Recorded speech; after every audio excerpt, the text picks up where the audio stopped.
Let me test the chat as well. Always more difficult when there's a little kitty in the way of everything. But I'll forgive you for that. Okay, we're here. It's working. Tried to call Jack, but he's not online. Let me check again.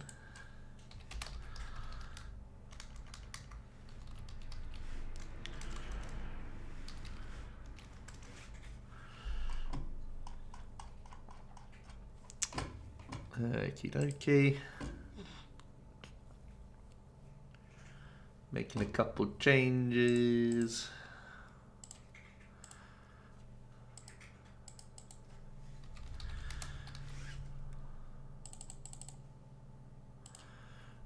Groovy. Right. Cool. Let me get Streamlabs open as well. It's been a little while. It's been a minute.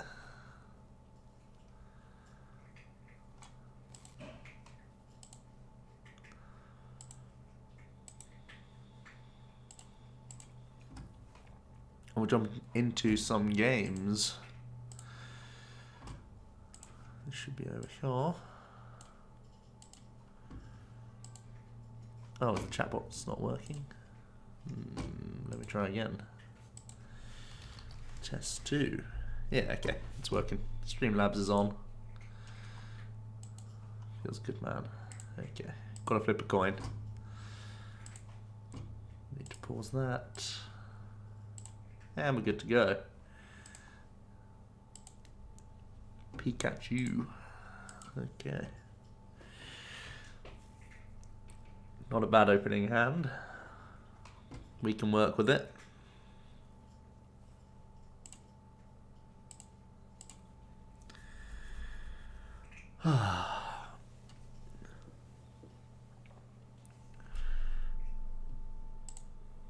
Rayquaza. Okay, we can deal with this.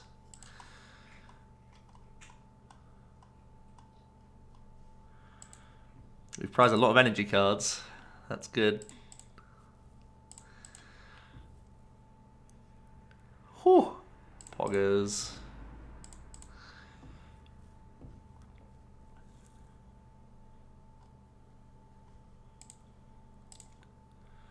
Here he is. Yo. Alright? Not bad, thank you. Sorry, I had a very minor computer incident. It all just broke. Little sis Latias, how's it going? Sorry. Oh, good. Sean with the bits already. Don't know if he's talking about the deck or me. Let's read Either on. way. Either way. Oh. Eastbourne Mark face. Yeah, I was lucky enough that Dimitri is going to sell me his ticket. So I have a cup to go to this weekend. Ta-da! Zero planning, zero punishment. Zero idea of what to play. Zero idea of what to play. What were the sort of decks at the cup that you went to this weekend, Jack? So much Desi Tales. Yeah. So much. That was like none of it cut, but I'm pretty sure like walking around it's probably one of the most popular decks there. That and Blacephalon were the two most popular decks there. Yeah. A couple of Vika Rays, a couple of Buzzrocks. Only one or two, I think there's a 2 Malamar in the room. Wow. One Psychic, one Spread. A fair amount of Zorro. A Sceptile. A Mill. A couple of Grambles. Everything then. Everything, yeah. But the two things walking around I saw the most of, like I say, were Desi Tales and Clown Boys. I think people find Mali fun. Mali is Mali can be scary. I was 10 damage off losing to Mali in my cup. I was 10 damage off losing to Mali, and James B decided to go, what does Giratina do? In front of him. Oh, And then he just grabs his discard pile. Oh, jeez. Luckily, he had no bench space. I was like, if he had bench space, B, I would have had you. fuming. I was like, why is that ever a good idea? Hang on, Sean. I'll play in a sec. I need to try and get some Ninetales off the ladders. Where's Jake? I'm here. Right. We've let loose him when he chose not to Tempest, and we've now confused him. So, and he stayed burnt, so it's going to be free. It's going to be way cheaper for us to blow his mind next turn. There's Jake Malander. He's in the call right now. That's what I said. I'm here. Hey, Dad. I'm not your dad. Yeah. But hi. Good weekend? Yeah, man. I'm just tired. Yeah, I'm so not tired. So You'll trade me 2 tails. Let me see if I can get a couple of cheap ones first. If not, I will definitely take them. After this weekend, there's no way I'm playing anything other than Zorro Tails for the rest of this quarter. The deck is so absurdly busted. Do you still play the Weavile line? Yeah. Yeah, okay, good. Good. Then yes, busted. Oh, so broken. So broken. I won a game against Sceptile where I prized all 3 of my Ninetales. For trying to find max potions and stuff. Didn't need them. Well played. Such a busted card. I still think Ditto is the best card in the set, but it's close. It's very close. I think Ditto's better than Elm. I think so. I think Ditto goes in more, I think. Another fun fact for you, Joe. Not that I'm saying this means it's better, but so far, none of the Zorro rock lists that we have played in the Dayton Top 64 played Lily Nestball Engine. None? Now, we might not have the lists of some, so there might be some, but on Limitless, the 6 lists that we've got, none of them played Lily Nestball Engine. They all played Elm. Why is that interesting? Because we had the whole argument last week of Pedro saying Lily Nestball Engine is better in most, if not all, scenarios. Embarrassing. And embarrassingly, Tamao and Laura agree. That's even more embarrassing. If it's a stage 1 Zoroark deck, there's no reason to play thingy. If it's a stage 2 Zoroark deck, there's some debate. Hello, yeah, cat. To be fair. Cat, give me a moustache. This weekend, this weekend, Laura was playing Desi Tails, to be fair. Desi Zorro, to be fair. So you could argue because you have netball as well. Yeah, when it's a stage 2, I don't hate it. But yeah, not saying it's better, just a fun little fact that I found today. Whose clown list is this? Mine, I guess. There's not too much special going on. I'm just playing 2 E-switches now to beat Zoro Control. Hey, thank you so much for the sub, Benji. Much love. Enjoy the continued use of the Jimmy emote. Continued use.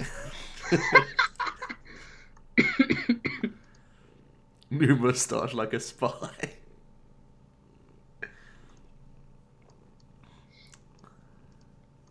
Yeah, Sean, if you can... Sean, if you can trade me 2 tails, that would be absolutely... jump. Already testing post-Brazil? We have to, man. We can't live in the past. Back before Adam and you were commentating. Literally, as soon as the seniors finals concluded, me and Nick had to run onto a plane. we literally had to go immediately. So, What wasn't the juniors and seniors finals? I didn't watch them. so juniors finals was Blacephalon versus Malamar. Okay. Spread. Winner being Winner being Blacephalon. okay. And then we saw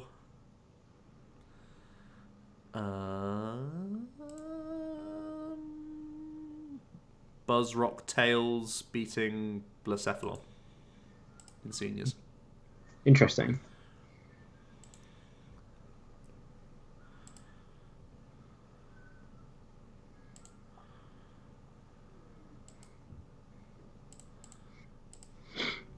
Yeah, you can have them back, Sean, of course. I just want to do some testing with them. Do you mind if I give you them back at the end of the night rather than the end of the game, just so I can do some more ladder testing with them? Who would have commentated the Masters finals? I don't think it matters, right? I think it would have been, well, obviously Jeremy, and it would have been AJ as well, who was the stream lead this weekend. He was suited and booted on the Sunday just in case. AJ commentated last year at LATAM. I think he would have stepped in, but for one reason or another, we didn't need that to happen. Who's the Cephalon list? It's just mine. I made some changes just for the stream. I'll show you it after. Walking around in general was there anything new from the new set in particular that was being played day one that maybe wasn't as represented day two? I guess the question is, what was the most popular new deck? Whether that translated or not, I don't know, but what was the most popular new deck that you saw walking around day one? I've heard it was a very Zoro heavy field. It was Zoro heavy. I was amazed by the lack of Buzzwole that there actually was in the room. Seriously surprised. Yeah.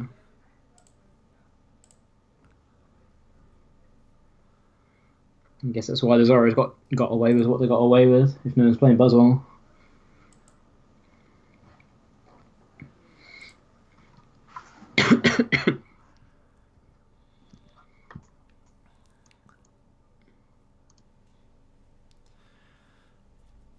Yeah, because we saw there was in day one there was Isaiah Williams against Ian Robb, and it was just destruction. To be honest, the Buzzwole just yawned his way through the series. Although Daniel was able to beat Ian Robb in day two, Swiss. So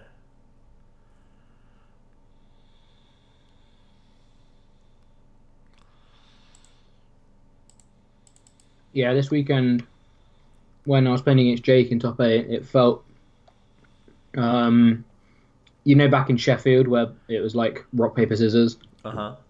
It just felt Buzzwole was too strong for Zoroark to redo anything. I knew there was going to be some Buzzwole around in Chesterfield, so I teched for it, and even teching for it didn't help. Geoxys does nothing.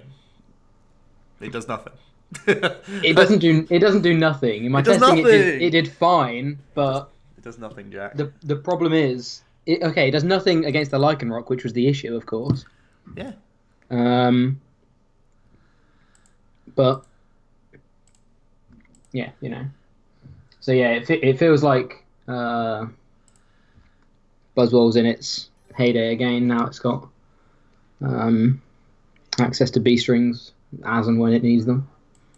Jack Pretty Phoenix, good. Thank you so much for the follow.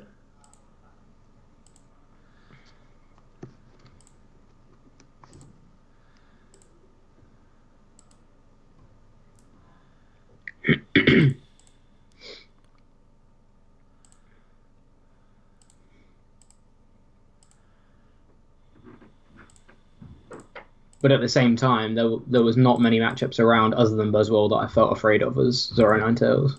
No, of course. There was a mill that I didn't want to hit, obviously. But yeah, everything I didn't want to hit the Sceptile and did, and it was fine is the wrong word. I've never had a bigger headache in my life, but it was manageable. Might see some Rabombi in Guardy decks. That would be interesting. Oh, Guardy. Is Blacephalon a good play for Roanoke? I think so. E-switch means you can absolutely body Zoroark Control. Like, seriously body them. I think it's pretty good against Buzzwole as well. And I think there'll be an outburst of Buzzwole in response. So, beats Buzzwole and Zoroark Control. Sounds pretty good to me. Still is super aggressive. Still is one of the most powerful decks we have. One thing I'm thinking of is actually adding Ditto and Muck to my own list to improve Gramble. That's really the only fear for Blacephalon, I think. Top tier fear, at least. The amount of Gramble this weekend really impressed me. Not impressed is the wrong word. Surprised me and leading into impressed me. Didn't surprise me. I mean, I got to test against a lot of it, so. Well, I knew it was good. I just felt like no one would have the balls to play it for an internet with only one tournament's results to go on. It surprised me the amount of people that were like, okay, I want to go to this tournament with only that, because it does feel like a big brain deck that can clunk out sometimes, but then it can do what it did this weekend, and it's fine. It surprised me how many people had the faith in it in the first tournament of the season or the quarter. Hated the South American Gramble lists with Zeb Striker. I initially did, but the more I think about it, I think the more I like it. Because I initially there was someone playing it this weekend, the cup I went to, and I was like, I didn't ask them, but I was thinking in my head, why would you ever play Zeb Striker? I don't get it. But theoretically, as long as you get one, if you have a Magcargo out, as long as you get one playable card, you can just thin an Ultra Ball to the top of your deck, and you do the same as an Oranguru. Yes, you sometimes get awkward discards, but you can get the same awkward discards as you do with Guru. Plus, it's more cycle anyway. I actually don't hate it anywhere near as much as I did to begin with. Plus, it gets around Muck, that's the whole thing. The big thing. Muck's too big of a problem for the deck. I don't think you necessarily need to play Blitzel, but if you're playing Ditto anyway, a Zebra can help you out against Muck. You still need to go first, though. So. Does Toy making top 8 affect the draft results? No, I've spoken with Scott. Scott's been an absolute legend this weekend. He was watching the stream the whole time, so he's been updating me pretty much every day. Did some fancy graphics for us. His top 4 decks: Buzz, Mally, Blacephalon, and Gramble. You have to put Zoroark at the top. You can't not. Just one internet.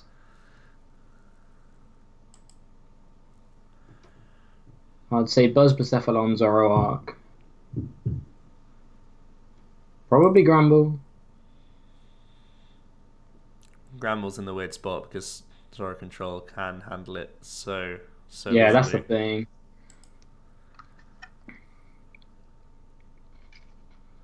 Got a challenge in 2 hours. What's the play? I don't know. Whatever you've tested. With such an open field, what am I saying? With such an open field, you could play anything as long as you're well tested with it.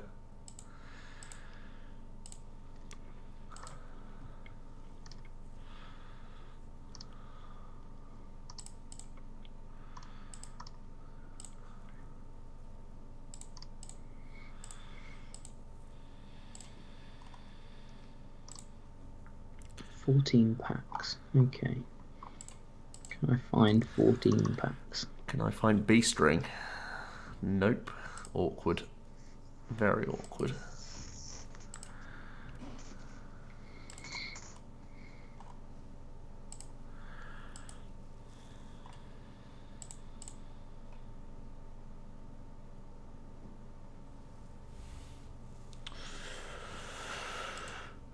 Benji, Gardevoir.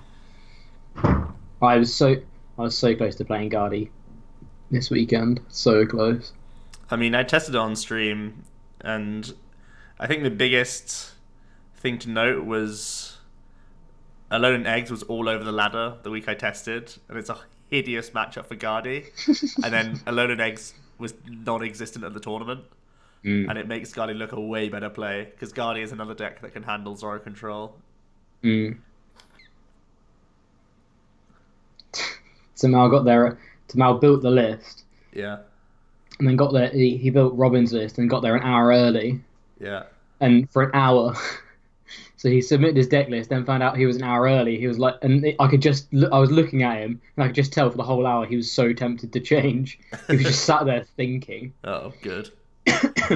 No, Thank you, Jack and Julian, for the kind words. I feel like Gram will beat Zoro Control now if they change the list to play Energy Recycle System and more Switch Palpad. No. I would think not. Anyway. Lysander Labs is a huge deal that they will always outcycle you on. They play Limitation Sableye. Limitation Sableye can beat the Mad Cargo as well. Like 2 copies of Switch I don't think is enough. Oh, we're actually in bad shape.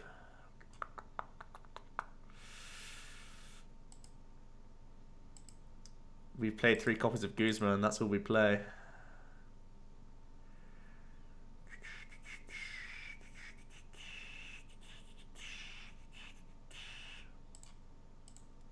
Rutrow.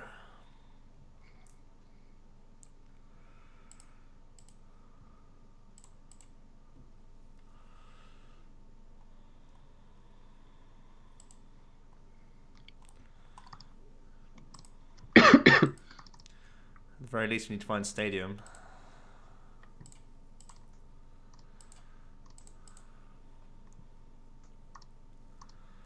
Come on.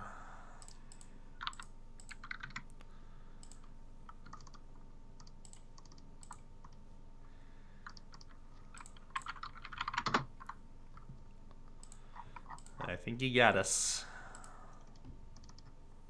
That's why we need to add Ditto Muck to this list.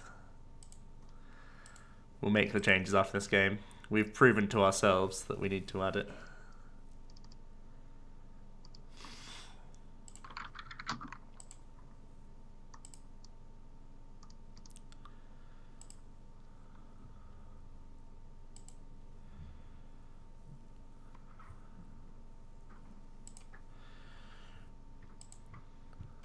Do I think Oranguru needs a ban?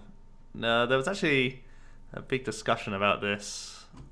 It was the day before so it was the Saturday night. I had a big discussion. We went for a big meal, a bunch of US and European players all went for a meal together, and there was a big discussion on what we thought about Zoro Control. And I think a conclusion did come to Oranguru being the most likely target to get banned, if anything. I don't think you need to, though. I personally like the card, and I think there's so many answers to beat Zoro Control that just weren't picked up on for this tournament that it would be an overreaction, I think, to deal with Oranguru. The only reason that Oranguru might still get banned, even though it's not a direct response to Zoro Control, is because it does deny a win condition, the same way Lusamine Loop can.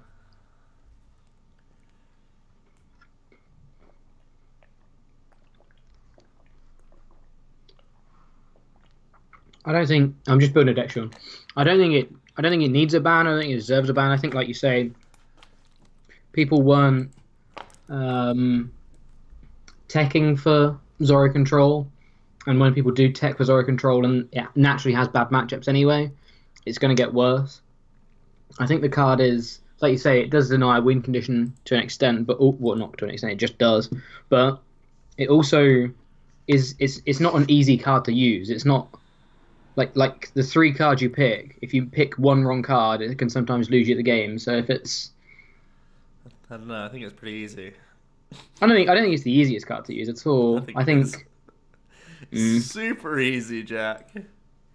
You just need to. Your first resource management needs to secure that you can resource management throughout the game again. Rest of the game, and then you get back the cards that work.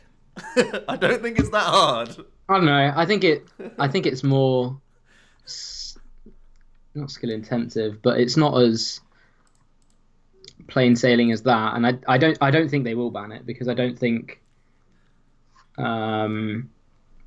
the cards will be together for long enough for it to see a ban. Theoretically, Zoroark should be rotating at the end of this year, so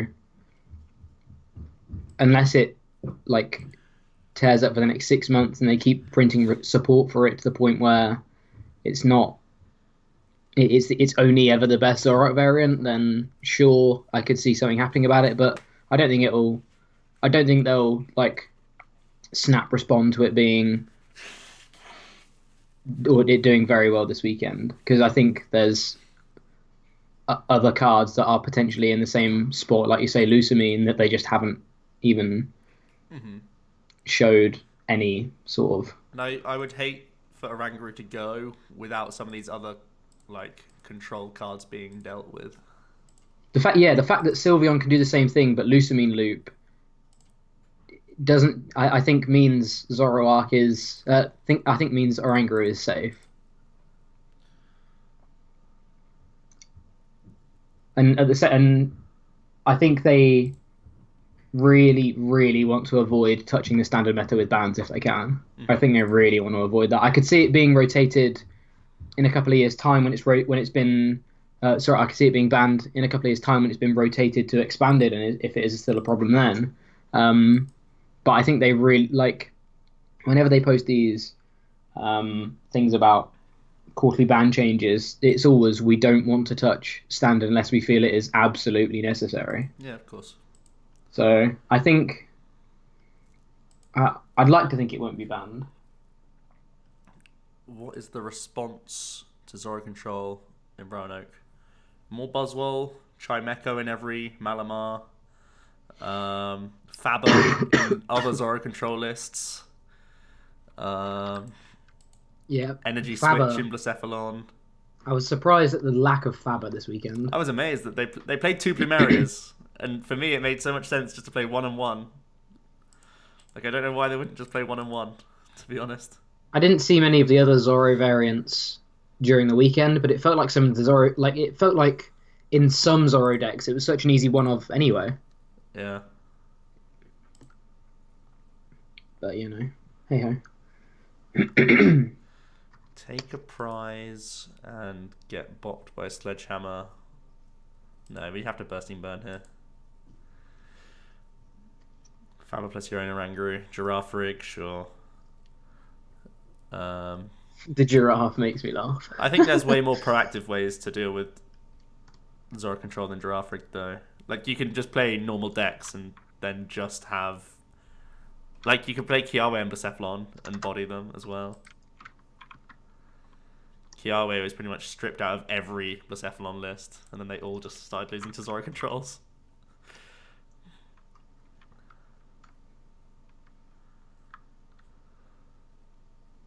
What else do I need? How does it feel being Mark's favourite commentator? Feels pretty good.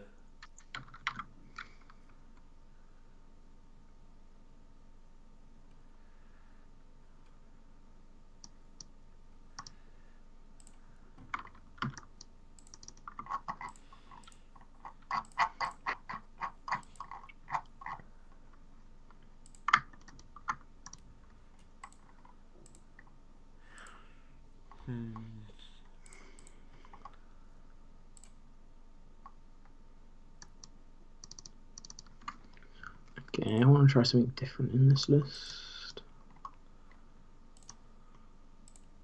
Counter game was busted all weekend. I said it from the start. I don't know how people have slept on that card. Yeah, of course. It's just so dumb. So dumb. Canny, thanks so much for following. XCannyX. Thank you so much, Pedro, for the kind words. War 1 GHQ Cup. Jake Malander won with Buzzrock Tails. He beat Andrew Emerson in the final playing... Clowns. Blacephalon. Has Giraffe ever seen meta play in its history? It's only just come out, and it was played. So, yes. It was in Szymanski's top 8 list, and it was in quite a few, to be honest. Quite a few of the Buzzwole variants. Szymanski did say he absolutely hated the card though. Yeah. But even so, It's in there for Alolan Eggs mainly. Yeah. And And that was Alolan nowhere. Eggs didn't turn up at the event, so. You meant any giraffe? Have we had any good Jeffrey cards before this year? There's nothing that comes to mind, but No, nothing jumps out at me. Pay retreat. No, we can. I kind of want a Guzma, but we need more Naganadels on this bloody board.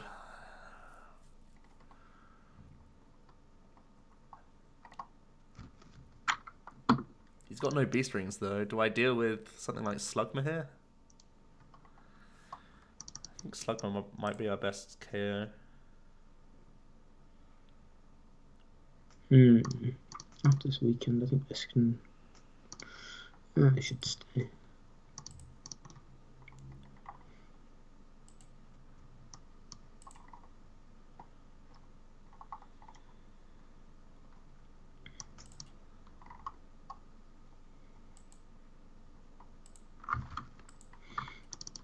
In top 8 against Jake, I flipped 6 tails on Timer Ball in a row.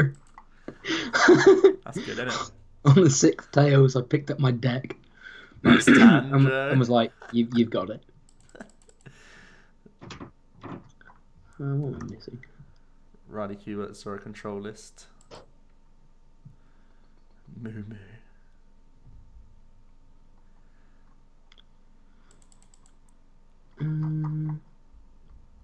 What am I missing? Come on, give me some beast rings, boyo. Let me go in. Oh, crumbs.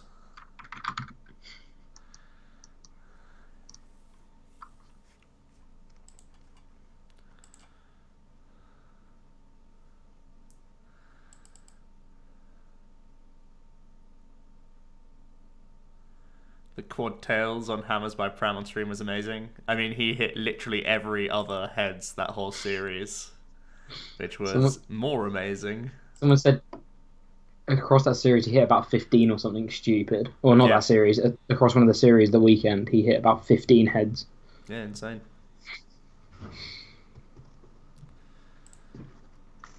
Not bad, really, is it?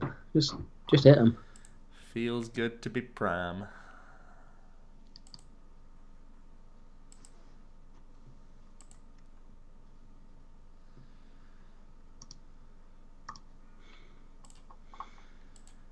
I'm missing a card from my list. Where is my list?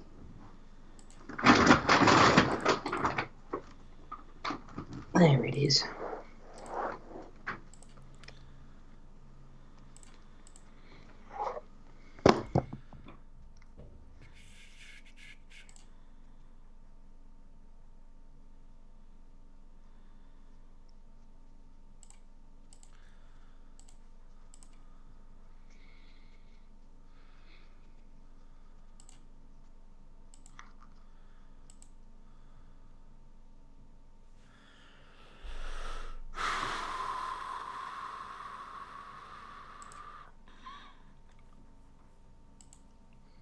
What do I want more of this weekend?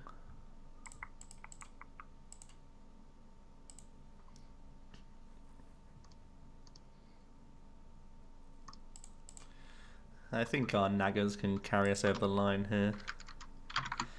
To take one more prize. What do I think about the DQ? I mean, the footage is out there for you guys all to make your own decisions. Don't think you need me to tell you about it.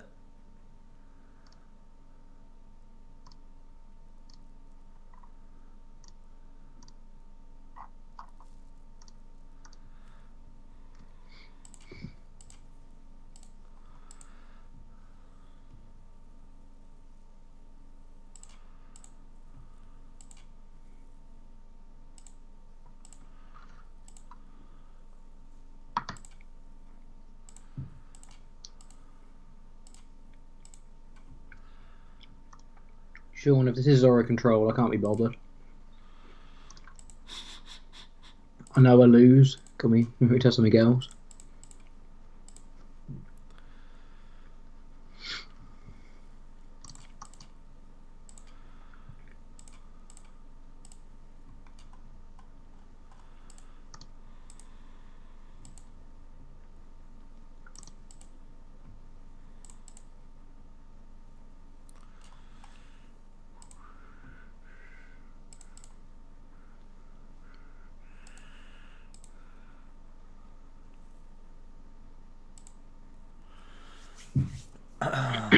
What do I think about Choice Helmet in this deck?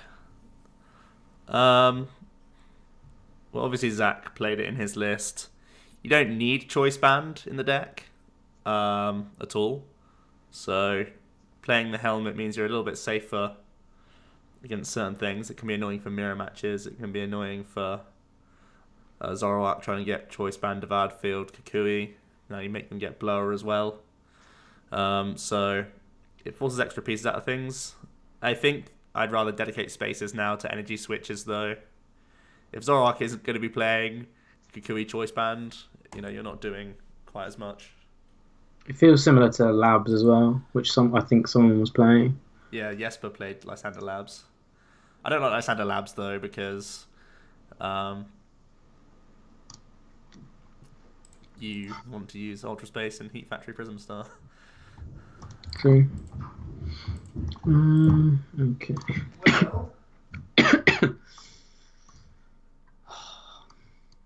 Elm is so broken. Ditto is so broken. Ninetales is so broken. This whole set is just absolutely poggers. Thanks, Beedrill fanboy. Hope you enjoyed it. Have I bought Let's Go? I haven't bought it yet. What do we feel we learnt from the Latin American International Championships? Zoroark is still good. I mean, we all knew that. Zoroark is even better. Can I show my list? Yeah, I should after this game. I keep just clicking continue because I'm reading chat the whole time. But yeah, because I want to add Ditto Muck into it. Look.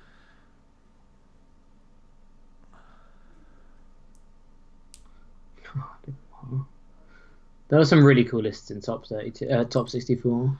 Mm-hmm. We learnt Gardevoir. That's what we learnt. I think we learnt that stage 2s are absolutely fine to play now.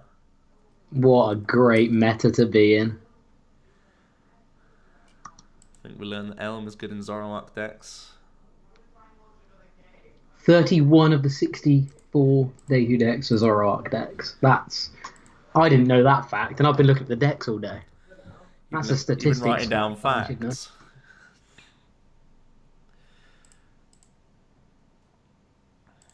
Oh, you absolute bully, Sean. What's he playing? He's just got on Alolan Muck turn 2 down against me, hasn't he? This Ditto is absolutely ready for a fight.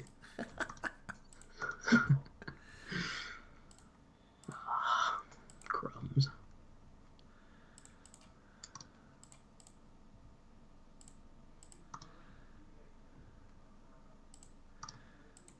Do we know how many of the 31 played Elm? I don't know if any of the lists are on Limitless yet. There are a fair few lists on Limitless. Take a look.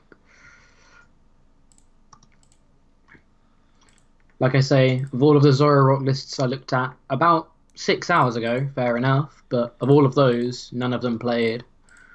Lily Nest. Lily Nest. They all went down the alternative route of Elm. Like I said, if it's a stage 2 Zoro deck, Lily Nest is fine. If it's a stage 1 Zoro deck, I'm pretty sure you should be playing Elm. Didn't we just learn that Sightseer is bad?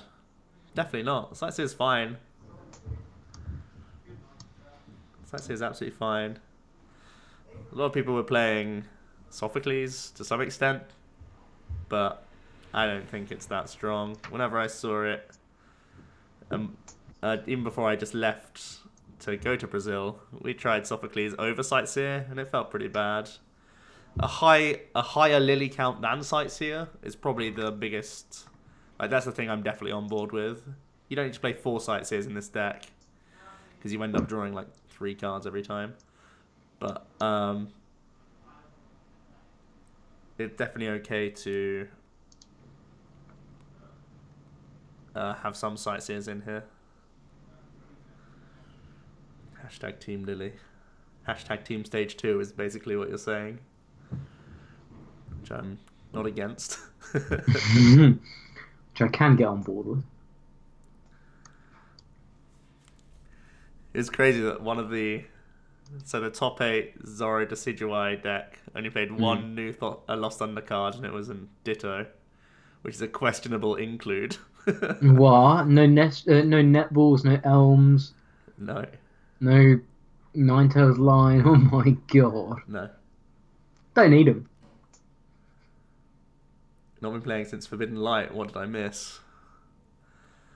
Lots, to be honest. Rayquaza to begin with.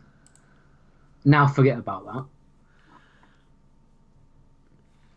Judge? Who even plays Judge anymore?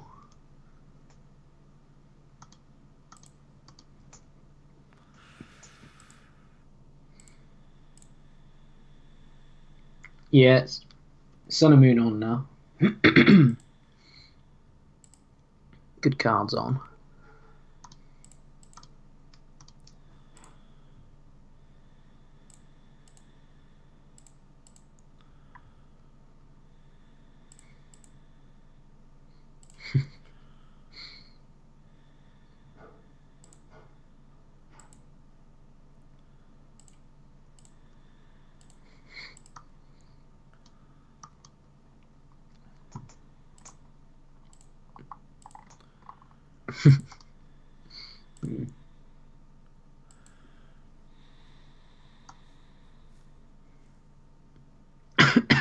Ponja at Mario Kart. It just won't happen.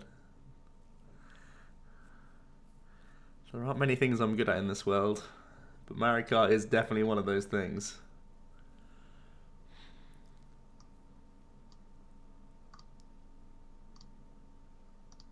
Uh-oh, don't Kukui KO me, please. That would really make me sad. Let Kukui be your only supporter card, blocks. I will beat you at Mario Kart. You reckon? Okay. Bring it on. Harrogate.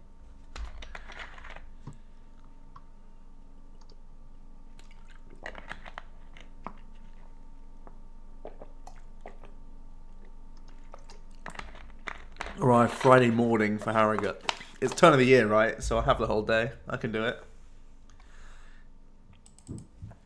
I'm a free man as of Jan. Harrogate? Harrogate's definitely in December. Then no, I'll be coming later on that Friday. Something I was made aware of this weekend, Joe. Yeah? You still don't have accommodation. No. Okay. I think me, Luke, Tamau, and B are going to be trying to figure something out. I think Tamal's sorted. I don't think he is. They sorted it this weekend. Yeah. Staying Probably with sorted then. Staying with the brown sleeves. Which, to be fair, when Luke Williams asks to stay, you can't really say no. Literally can't say no.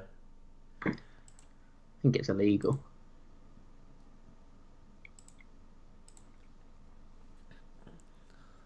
Is he hitting us for 120 here? Don't instruct into Ultra Ball Grass Energy Plus.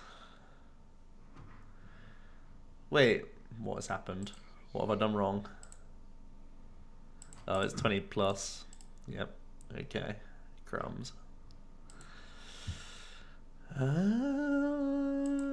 in trouble. Why are all these decks like back?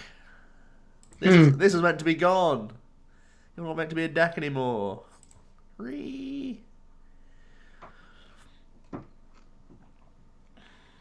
You're not meant to be a deck anymore. You shouldn't even exist. You don't even go here. Rapscallion.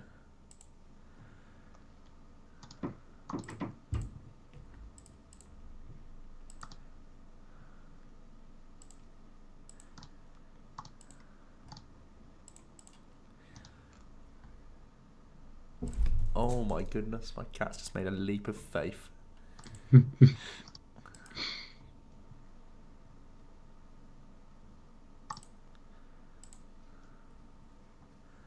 Busted fire energy. Oh, got him. Got him, got him, got him, got him, got him.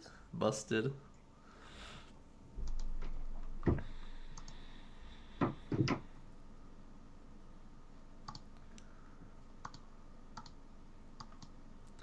Giraffe rig is similar to the Olympia that we saw in Volk. Still getting new cards, Pepe hands. Oh dear.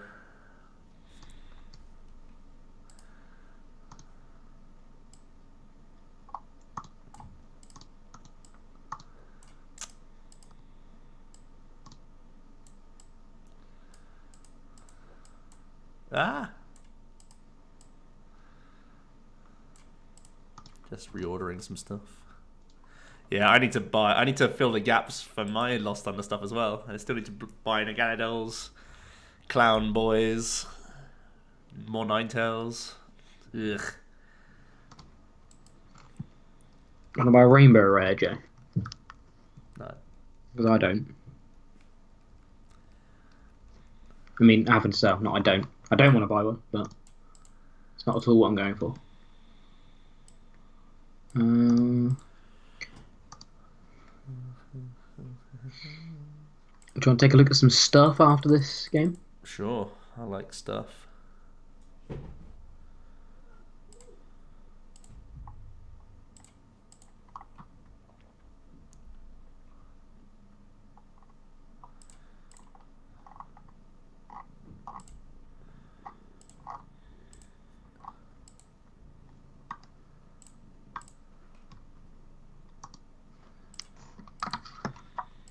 They haven't fixed the bug yet, have they, with Beast Energy on here? Not that I've seen. Livid.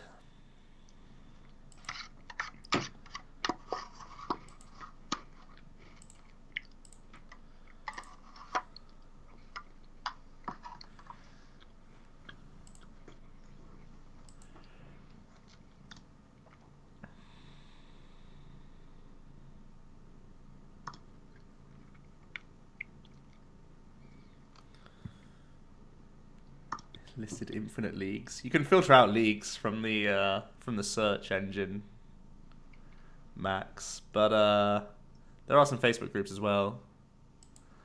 PTCG UK. One of the better places to look. Yeah, you got me, bro.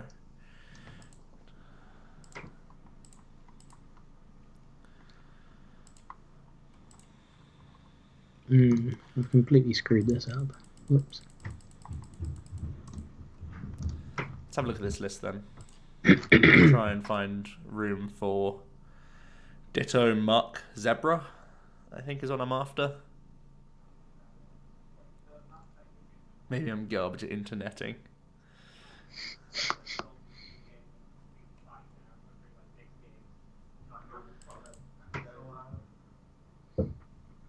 Let me look at this list.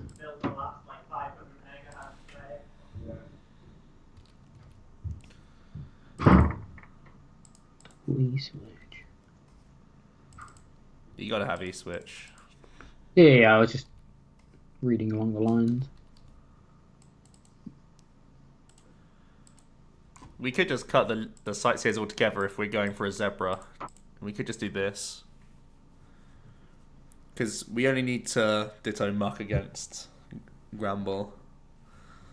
And we can zebra effects with discards if we want to. We are a little bit light on discards with this build.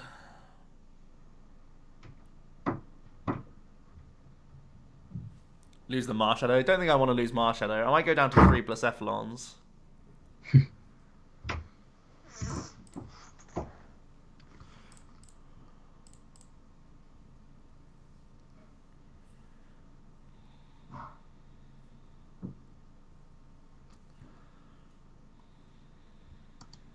Why Zebra?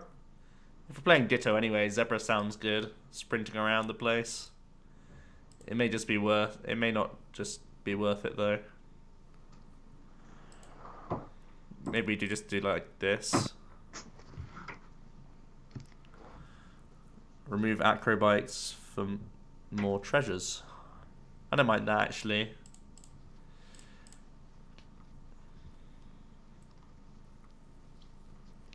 Seemed like a lot of the times in that all those games there, you were discarding B strings and stuff with acro. I mean, I don't hate discarding B string. So many decks try and jump over it.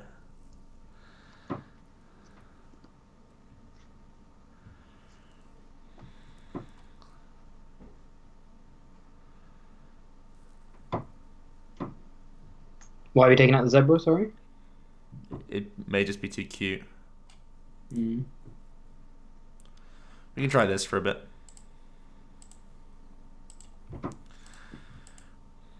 Lists or game then lists? One game, one game. Cool. What's the out versus Zoro control with this deck list? Playing 17 energy and 2 E switches.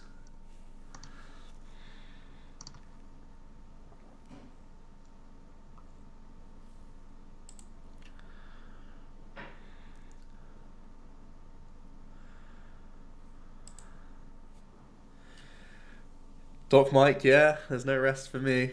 12 hours on a plane, then like 8 hours sleeping, and now I'm streaming again. I got in at 7 AM in the UK. Damn.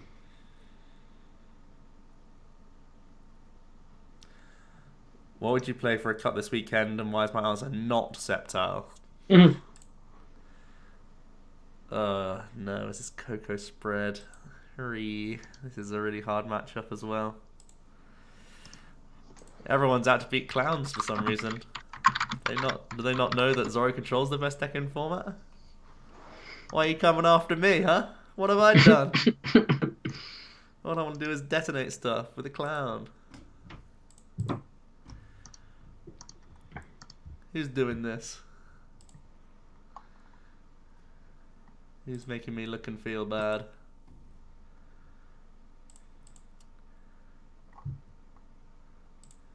Am I top 16? I think I'm 17th.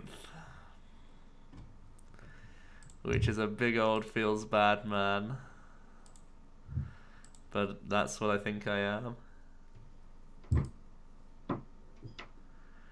Tech the choke. Yes, there you go. 3 balloon is scary. Hey Razark, it's been a while. Yeah, I mean, you want to start Persephone in a lot of matchups, but I don't know.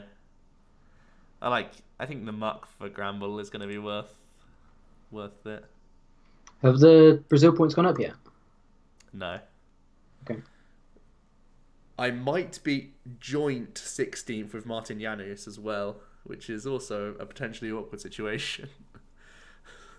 Because it might just be based on like names or something. I'm not gonna say this is how it definitely works, but in the past, when that's been the case, they've awarded it the 17th as well. Yeah, I know. Plus, your name starts with a letter before his, so if anything, maybe you win the coin flip. Maybe. You never know.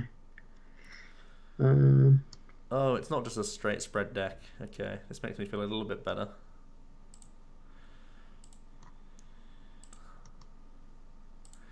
We can win, boys. Still really rough, but we can win.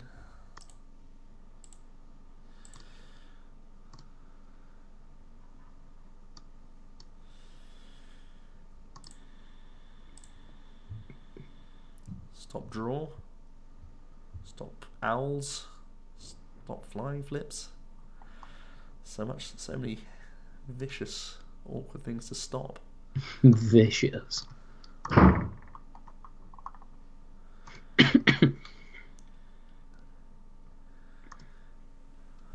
We could quite easily just attach retreat, charging up E-switch, and then Cynthia and try and get another discardable. I think it's kind of risky though. I think we want the owl gone. No, I think we want this gone. Stopping him drawing stops him doing everything he wants, right?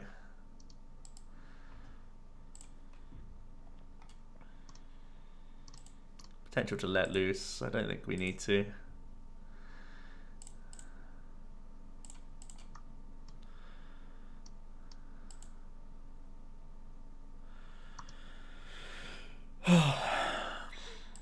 What's also cool about E-switch is it lets you be way more aggressive with turn 2 mind blowns like this, just for dealing with the board presence. That's what's really cool. Look at that round boy in the back. He's so happy. Hey man, how's it going? If Lucas gets moved to a different zone, that's the dream.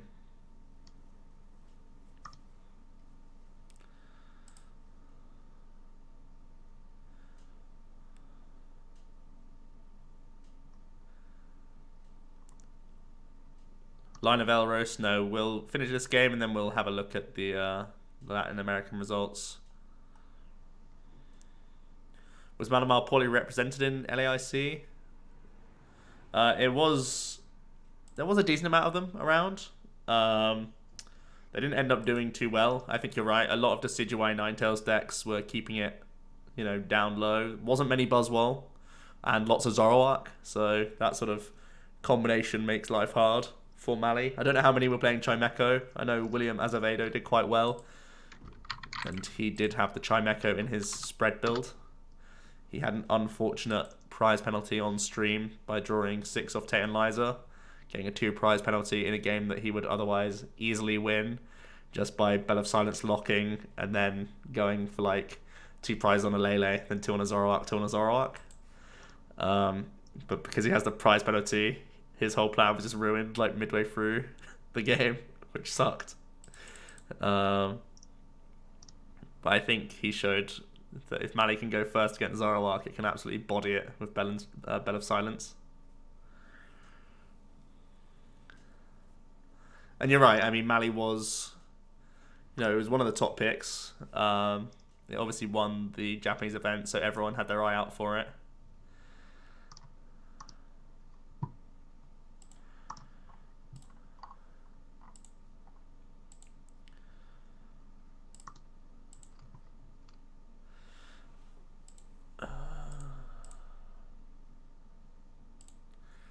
Come on, Lily. Give us a discardable Fire and G card. Yes, PogChamp.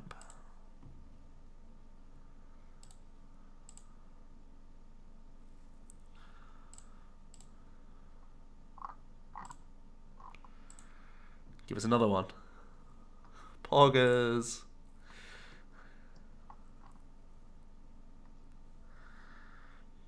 Not quite Beast Energy, but really good for tempo.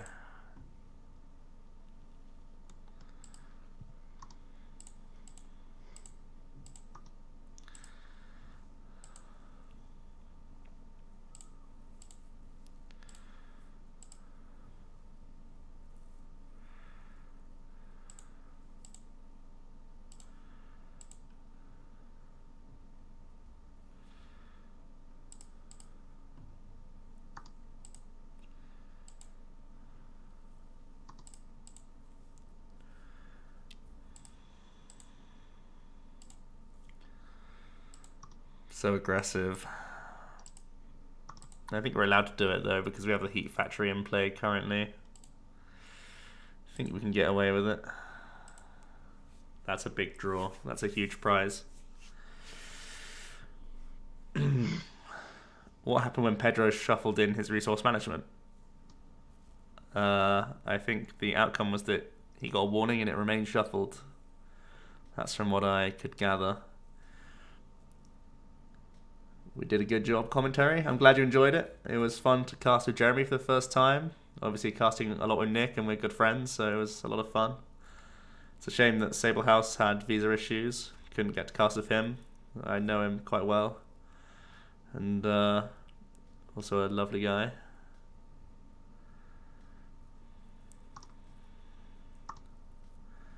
How was the situation for staff and new commentators after the judge decision? I don't really want to talk about it too much. I don't know what I'm allowed to say, so I'll just leave it as it is for now. Didn't see the stream on Sunday. Still a good couple of final games that you get to watch. The DQ was announced on the stream.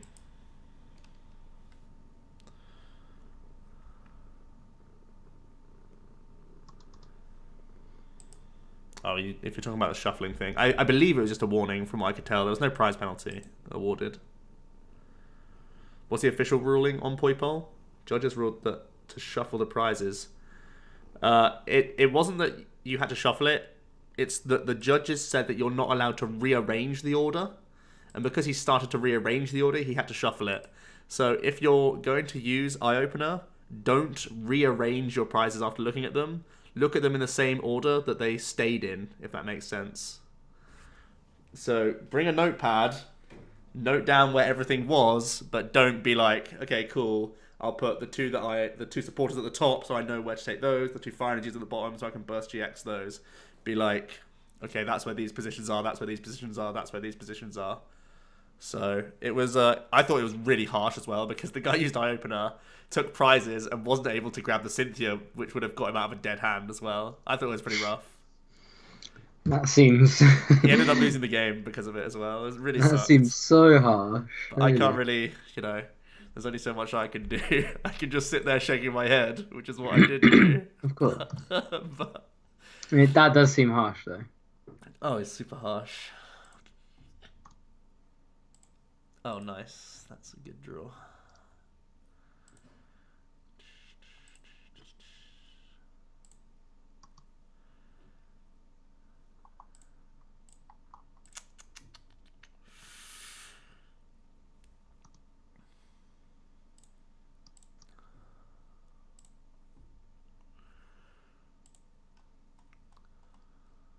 One B string. See, this is why we want to play more than 3 B string, because I keep prizing 2.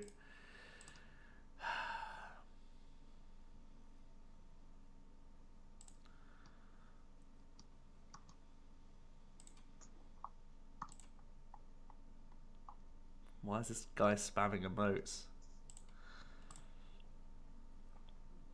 He knows it's my B string turn, right?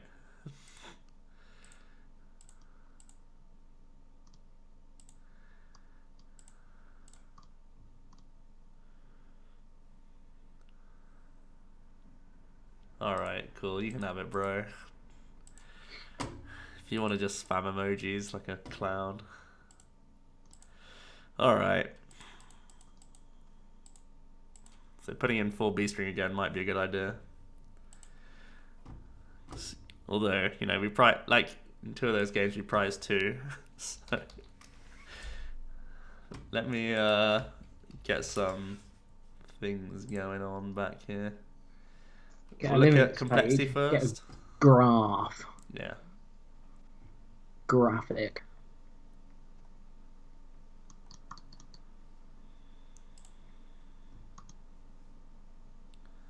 Yeah, Benji, the ruling was super weird. I wasn't a fan of the ruling. Keep forgetting that I always have it on the wrong screen. Okay. Sorry that I put you in the matrix for a few moments there. It actually looks worse like that, doesn't it? Okay.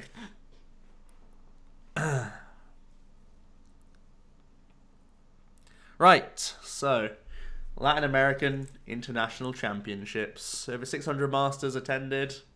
This is the top 64. So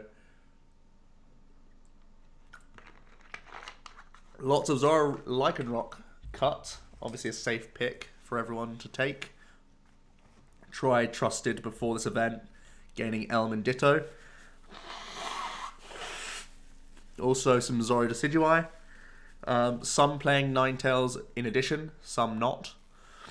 Zoroark Control, 3, or no, how many is that? Is that 6 Zoroark Controls? I don't know the percentages. Yeah, there was 6 Zoro control. Yeah.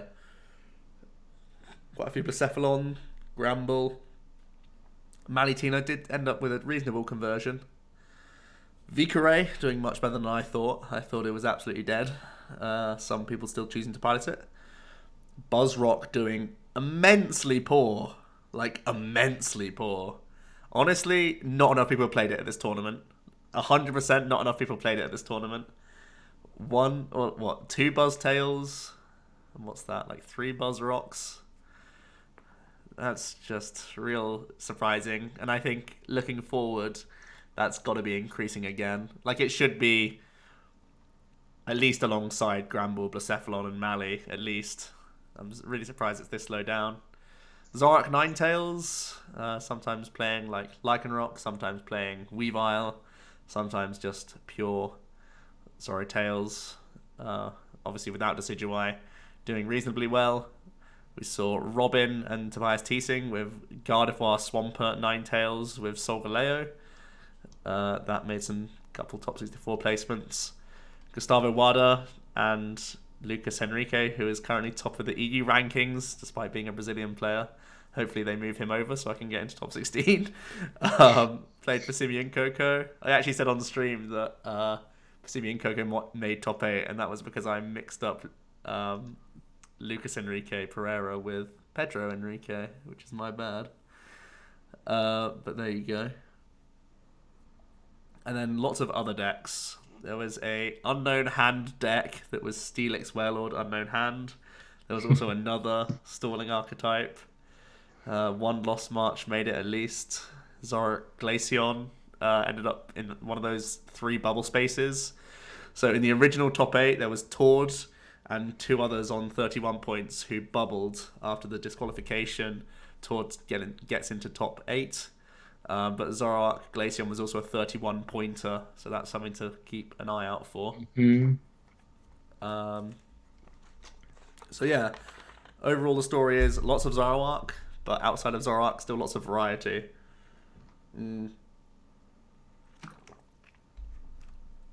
Couple interesting notes. Alone in Eggs, nowhere to be seen. I thought that was vanished. I thought it was a much. I don't know if. When I was listening to players as well, they were always saying like, I was testing Alone in Eggs, but like that's what I kept hearing. They started testing it and then just moved on from it. Mainly just consistency issues. So I feel like the Japanese list that we saw is too clunky, and we need to build a better engine to make that deck work. But I think if we're seeing an increase in Buzzwole, Lycanroc, and if we're seeing Blacephalon adding in E-Switch, these can definitely target Zoroark, and then it can still sneak in as that deck that can beat both. At the same time, though, Gramble does sort of fill that role of being good against Buzzwole and good against Blacephalon, so potentially that's like the more consistent way to be good against those. But the thing about Gramble, I think it's actually going to be in a worse position for the next couple tournaments because Alolan Muck is so easily thrown into all Zoro decks. So despite 2 top 8 placements for Gramble, it's in a worse space than it was, which is something to be aware of. Yeah, I agree. I think, like I said earlier on, I think I personally was surprised about the amount of Gramble there. That's not to the deck's detriment. That's to the. That's me saying I was surprised how many people had had enough time to test it and were happy with it. But that being said, you DC'd with. It was such a good game. What was I saying? Yeah, I was surprised at the amount of people that played it, but more power to them. It did well. The deck is super cool. It's super thinky. I like super thinky decks because they reward good players rather than lucky players. And yeah, that's what I've got to say about Gramble. The rest of the pie chart, I mean, you can just see how good Zoro is right now. Like Joe said, Buzzwole should stem that somewhat because Buzzwole feels like it was back when Forbidden Light just came out and it was absolutely broken. There was nothing that Zora could really do against it, which meant the only check for it then was Malamar. So we could start seeing Malamar seeing a bit more play. We could go back into a more of a rock paper scissors format, but with more contenders in things like Blacephalon and Vika Ray and Decidueye Ninetales, that kind of thing. It feels like a potentially rock paper scissors format, but a lot of outsider options, which is cool. That means it doesn't get too stale, and it means people have variety when it comes to deck choices and stuff, which I like. Mm-hmm. And there's lots of different variety in Zoroark. Obviously, Zoroark looking to be, the best in terms of how many made top 64, but in top 64 they were tanking. They were all bottom of top 64. They did Yeah, they really didn't. They bad. did not convert well. Um, so a deck that can still go 6-2-1, but if you want to win tournaments, I think Zoroark is in a bad space. Especially with lots of Zora control. It's got a really bad matchup against that, I feel. Hmm. So bear that in mind. Benji, HTCG, thank you so much for the follow. So yeah, let's have a look in detail at some more of these deck lists then. 630 players. Let's have a look at Altavia's winning list. We got ourselves, let me move this a little, let me make this smaller. That's not it. This one. Just for a little bit. So 4-4 Zoro, 2 Gurus, Ditto, Magcargo, Muck. Muck, obviously, a big Gramble card. It also gets you around Shuckle GX, which is quite funny. We got the Articuno GX. It's a huge card in this deck. Really huge tech card. It's the GX attack of choice. It absolutely bodies Blacephalon a lot of the time. You get them down to 0 energy cards. You're never going to allow them to use B strings. So unless they're using E switches, which a lot of them weren't at the weekend, you can just completely run over Blacephalon. One Sableye as well with limitation, stopping your opponent using supporters. This is a great way to lock out certain decks. A lot of things like Swampert and a lot of Magcargos being played, or relying on Guzma or Tantalizer in certain cases. So That was using the late limitation game is win hilarious. condition. That was a late game win condition, right? Yeah. Just to keep doing that, as long as you had more cards in your deck, or just to buy you time to build up more stuff, which is Yeah. I didn't actually see them using limitation a lot of the time, but I always had whenever I was commentating, I was like, he can always just stretch a back limitation if he needs to on certain turns where they look dodgy. So it's a good sort of fallback strategy where you're like, oh my goodness, he could be just a Guzma away. Like against Buzzwole decks, they can get super close to beating you so often. But even trapping like a Alolan Ninetales with a 2 retreat cost, you can win just by using limitation for a few turns. Thank you for the 1 bits, Lighticorn. A couple Lele, 4 Elm, because it's, the card that you have in every Zoroark deck. Every Zoroark deck! 2 Plumeria, 2 Skull Grunt. Only 1 copy of Guzma. Oftentimes it relied on Counter Catcher in addition to this. 1 Acerola, 1 Gladion, so all these one-offs you can pull out eventually if you need to. 4 Timeable in addition to 4 Ultra, so that's the sort of supplement. As soon as you've done that Elm into Timeable, Timeable gets you everything. Because Zoroark gets you everything. Does it? Does Time Ball get you everything? Because Zoroark does, yeah. Gives you 8 outs once you've Elmed. And you have 4, 8, 10 outs to turn 1 Elm. Pretty good. 8 outs to your first Zoroark and 10 outs to Elm. Actually, it's more outs to the Zoroarks because the future Ultra Balls will count as well. So 4 Crushing, 2 Enhance, 2 Counter Catcher as its main means of gusting, 1 Stretcher, 1 Power Pad, 1 Max Potion, 1 Switch. These 4 one-offs are crucial for the cycle of your deck when you're in that resource management loop, so bear those in mind. 2 copies of Lysander Labs. Obviously, a lot of the time, you're not trying to take knockouts. So removing tools choice bans from things like Gramble in particular is a really big deal, and also being a stadium to bounce Prism Star stadiums and Shrine of Punishment, really important. And rounding out with 5 energy, 3 double colorless, 2 rainbow, allowing you to use Articuno to use its GX attack as well as Sableye, and resource management with plenty of DCs to keep using Riotous Beating when you need to actually take some tempo prizes or to deal with certain threats off your opponent's side of the field. You can still beat them down if you need to, and even pay retreat out of stuff. So yeah. What did you think about the list, Jack? I thought it was wild. On reflection, I understand most of the card choices. When I saw this list for the first time, my jaw dropped because I was like, how have they got away with playing one Guzma, for example? Yes, they're playing counter catchers, but counter catcher doesn't necessarily always work. And so on initial reading of this list, I was like, that they've lost it. They've just lost it. Turns out they've done their testing. And if you just scroll down a little bit, Joe, you can see the players that backed this deck. And if you've got those 5 players backing this deck, or 6, however many it is at the bottom, if you've got those players backing this deck, you're doing something right. Yeah. Changes I personally would make. I hated Time Ball even more than ever this weekend, so I'd maybe consider Great Balls, but they're not anywhere near as good in a lot of scenarios. So you've just got to bite the bullet and roll the dice. The one Guzma for Cynthia count I understand, but I think I would feel personally more comfortable with a second Guzma somewhere. A friend of mine played this weekend, and he also made a change to 4 DCE and 1 Rainbow, which I don't hate either.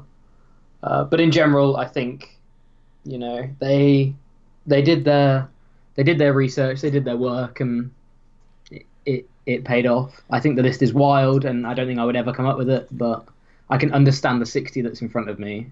Whether I agree with it or not, I don't know, but I agree with like 57 of the cards at least. Mm-hmm. Yeah, pretty insane list. It's a shame.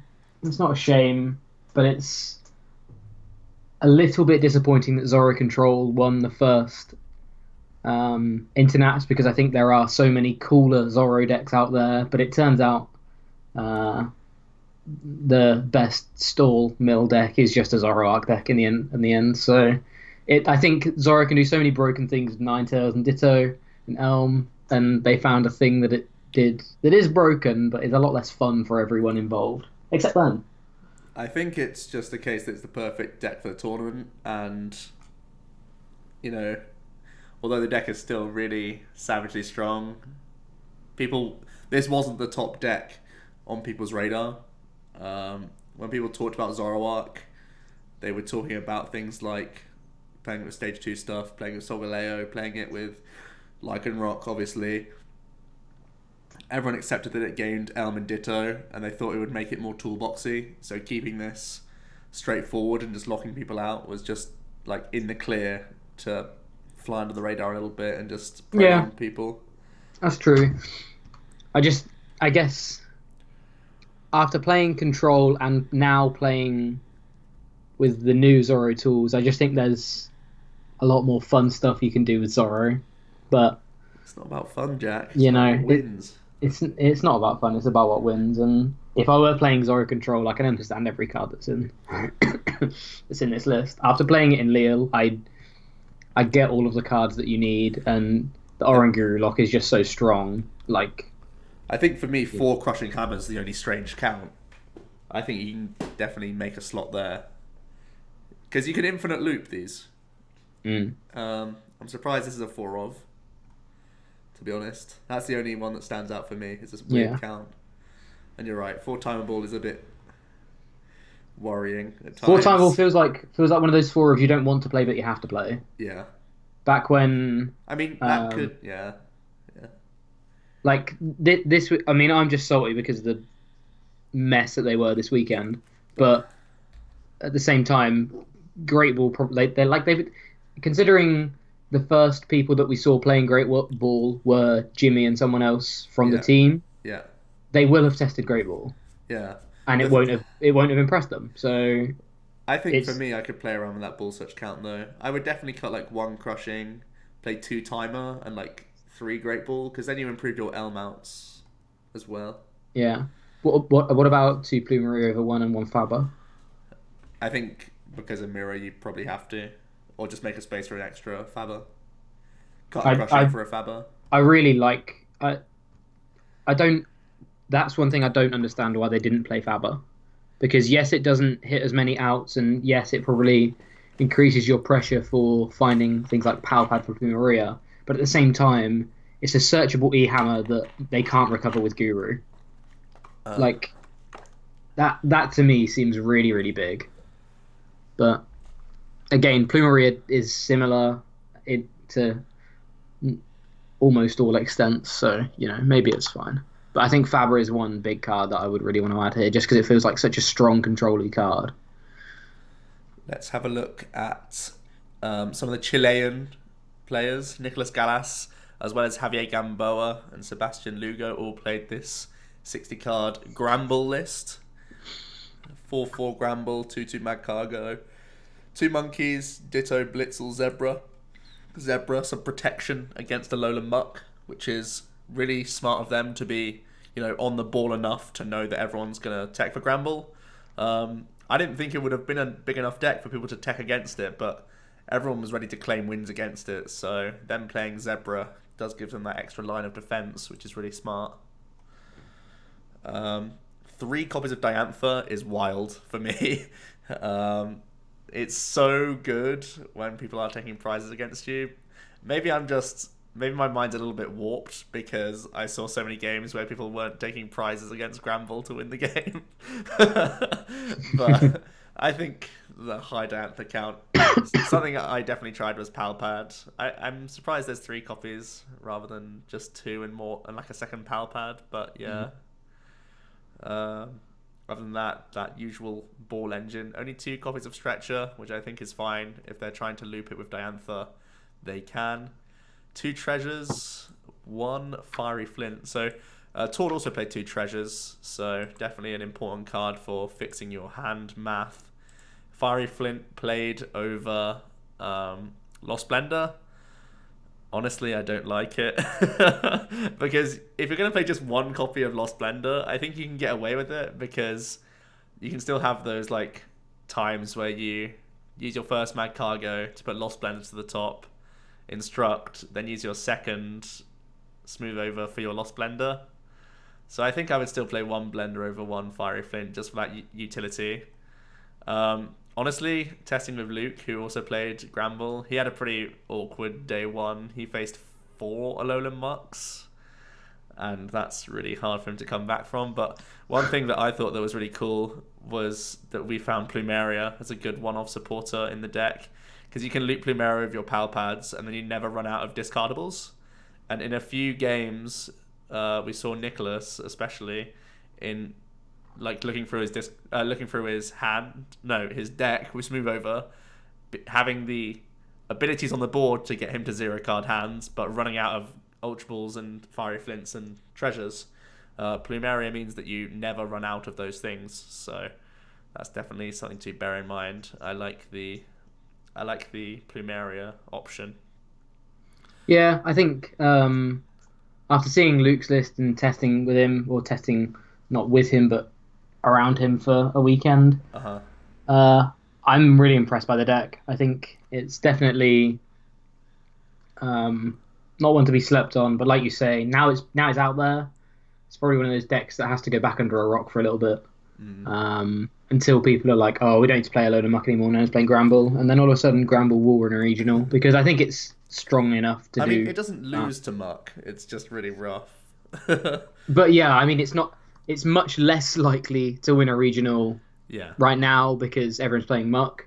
So as soon as people start dropping muck, I think I think the deck has the power, the raw power to win a regional. and it rewards. This is another deck, like I said earlier. Oh, it's not another deck; it's the same deck, but it rewards skillful play, and that's the kind of deck I'd want in my format because then the best players win, and that's really important for a game. Some people mentioning Pokenav already. I was going to wait until we saw Tourd's list because he plays Pokenav, but yeah, you can definitely see that list in a second. Other than that, the one spicy card is one Pokemon Catcher. It can change games. So, Oh yeah, I heard about this. and Nicholas used it in a few games. Flipped a couple of tails, but if you flip heads, it can change the game. Clifton Go played the deck that I was hoping that could take it all down. To be honest, I was repping a Decidueye pin the whole weekend because I was Team Big Birds, and he played a really interesting list. Just a 3-2 line of Zoroark, which is wild. A 3-2-1 line of Alolan Ninetales GX as well. So 2 Fairy, 1 Water. A 3-0-3 line of Decidueye for Feather Arrow. He still chose to fit in Ditto and Magcargo and 2 Lele. I think for me, Pokemon-wise, his counts are a little weird. I think you end up having to just cut Magcargo for a third Zoroark a lot of the time, for me. That would be my only real gripe with his Pokemon count. Yeah, it feels it feels pretty wild. He only plays 3 Elm, which makes me very sad. Plays 1 Judge, 3 Candy. So he plays a 3-0-3 Desi and only 3 Rare Candy as well, which is a bit re. 1 Timeable, 1 Counter Catcher, 1 Blur, 1 E-Hammer. E-Hammer triggers me a little bit. You're such a setup deck. Even though you have Fairy Tales, I think this is too cute. It's really good against Zoroark. That's the only thing I'll say. Stretcher, Max Pot, Switch, double band, double counter gain. He used double counter gain to great effect in some of the games we saw on stream. And I think this is one of the best decks that can abuse counter gain. So I'm happy to see this for certain. 4 DC, 3 Rainbow, 2 Fairy. One thing I'll say about the Rainbows are really bad to attack with if you're against Blacephalon. And even putting yourself down to 190 with your Fairy Tales is really awkward. So, not sure if I love playing 3 copies of this. Obviously, playing Rainbows means that you can GX attack with Zoro and GX attack with Desi. So, you've got to play some element of Rainbows, but the math is really annoying to put it on your stuff. But 2 Fairy in addition to that is kind of fine. Honestly, I love this archetype. I think this might be better than the Swampert Desi Tails, because Zoroark doing a consistent Ratus beating every time is just so tempting in comparison to the deck that is so reliant on Swampert to get any attacks off at all. So I definitely think this is a really powerful archetype, and it was amazing to see him juggle all these Pokemon into one deck. Yeah, I like it. I got a lot of time for it. Like I say, like you say, the Pokemon count is questionable. I really want a third Zoroark. The first thing I said when I saw this list was like, I want a third Zoroark. So yeah, I think the Magcargo is immediately swapped for a third Zoroark. Other than that, I don't hate the trainer count. I would flip flop the Cynthia Elm count. But yeah, other than that, I'd like potentially a netball and a grass energy as well. Maybe 2 rainbow, 2 fairy, and a grass. Yeah, I can see that. Because then you've also got a netball out as well. But maybe if you're going for Elm over Lily Nest Ball. He doesn't play any stadium either. No physical stadium cards. I think squeezing in a Brooklet is fine. Can't ever bounce the super powerful Prism Stadium cards, so it would be. I feel like most decks have to play one right now. Yeah. Definitely a few things to tinker with, but there's definitely a good shell going for this archetype to still be strong.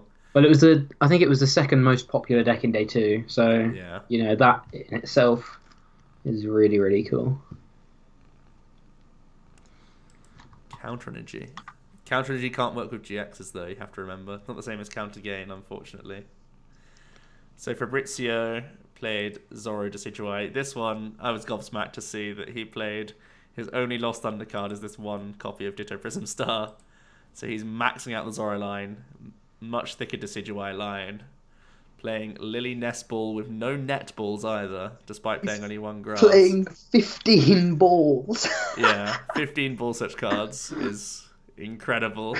I mean, getting Decidueyes on the board is pretty good. Yeah, and Decidueye it was just so well placed for this tournament because you were just dodging Beast Ring was essentially enough to win you so many rounds. Jumping over Blacephalon and jumping over Buzzwoles gave you a chance to win. And getting enough Decidueyes in play can mean you're pretty good against other Zoroark and good against non-GX decks as well, so that's crazy. Damn. The Super Boost is a really weird addition for me. I'm not a fan of... I was thinking about that just then. I'm not a fan of Super Boost. I feel like I mean, in a lot of games... Is it better than just a second grass energy? Probably. But... I guess, but I feel like in a lot of games you're going to be going 3 Zoroark to decide. Oh, he's only playing 1 Lele. Okay, it's fine, I guess. Yeah, it's kind of better better than it's better than second grass. So yeah, sure. So don't fool yourself that you need to use it for full value every time, but you can, and that's cool. And it is a stage 2 Zoro deck, so the Lily Ball engine is kind of allowed. I'm going to allow it this one time. Didn't play any Acerolas, which is really weird to see in a heavier Zoro build. Just 1 copy of Max Potion. So That's wild. I think the amount of ball search cards you might have to trim away to add in like 1 or 2 Acerola, because I still think that'll be necessary for you a lot of the time. But I like how aggressive his build is, to be honest. Do like the aggressiveness of it. Mm-hmm. He plays 1 blower in addition to 2 stadiums as well, which is like interesting. Again, getting 3 Decidueyes out is pretty broken, but I feel like Zoro can do so much broken stuff right now. And yes, this is really good, but like you can just tech in Weebles and Lycanrocs and stuff like that so easily right now. I feel like I like his consistent approach of, okay, I want Zoroarks, I want the Zoroarks to draw me into big birds, and I want to be able to do more than 120 a turn with Riotous Beating, which is good and works, but for me, it needs like 1 more little level of just doing something absolutely broken. The biggest surprise for me is that, why has this not been a deck that everyone's been playing this whole time? If Ditto's the only new include, and it's a minor include, it's a 5th Zorua in almost every occasion, because he just plays 1 Dartrix. Where has this been? Where's it been this whole time? So it's kind of weird that this had a breakout tournament so late in the season, I guess.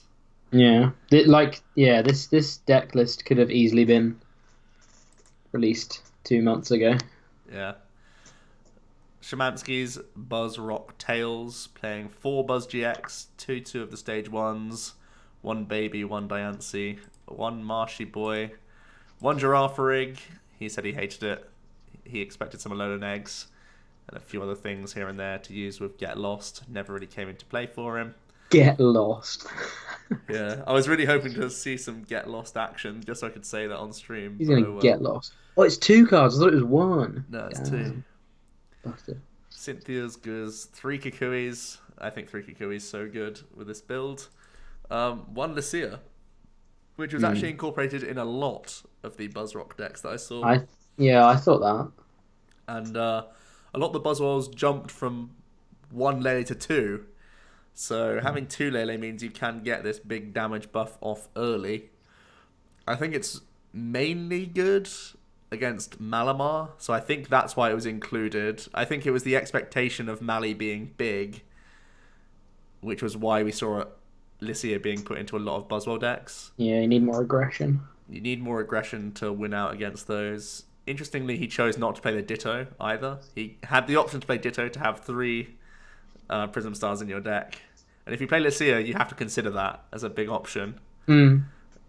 So if you want to cut Giraffe Rig and just add a Ditto, that's pretty cool. I think I'm always adding an energy for a Ditto. From what I saw from this weekend. Plays 12. Tamal playing it said even with 12 he wanted more. Yeah.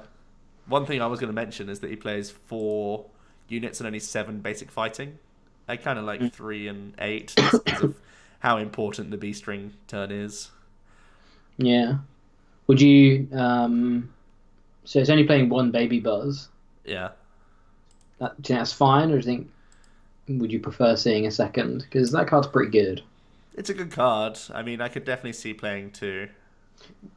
Okay, I could see playing two, and I think on reflection of the tournament, it now doesn't. It makes less sense to play two because of how much Decidueye and stuff did well to jump over 4 priors. But I think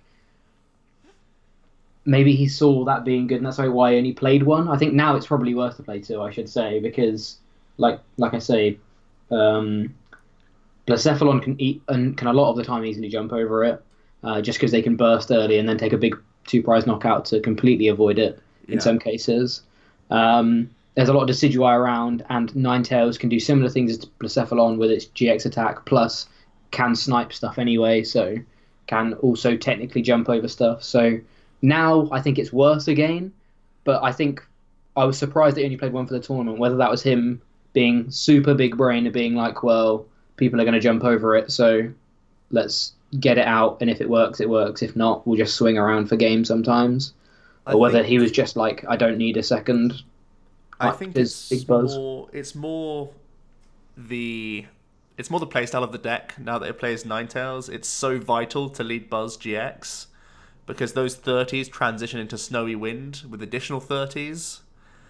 The deck is way more of a spread deck than it ever was previously. Like, you transition into a Lowland Tails against almost every non-GX deck. So those 30 bench spaces, 30 bench snipes early are so vital. So even leading a Baby Buzz is just way worse now. But 2 copies is still fine. But yeah, other than that, I like everything else going on here.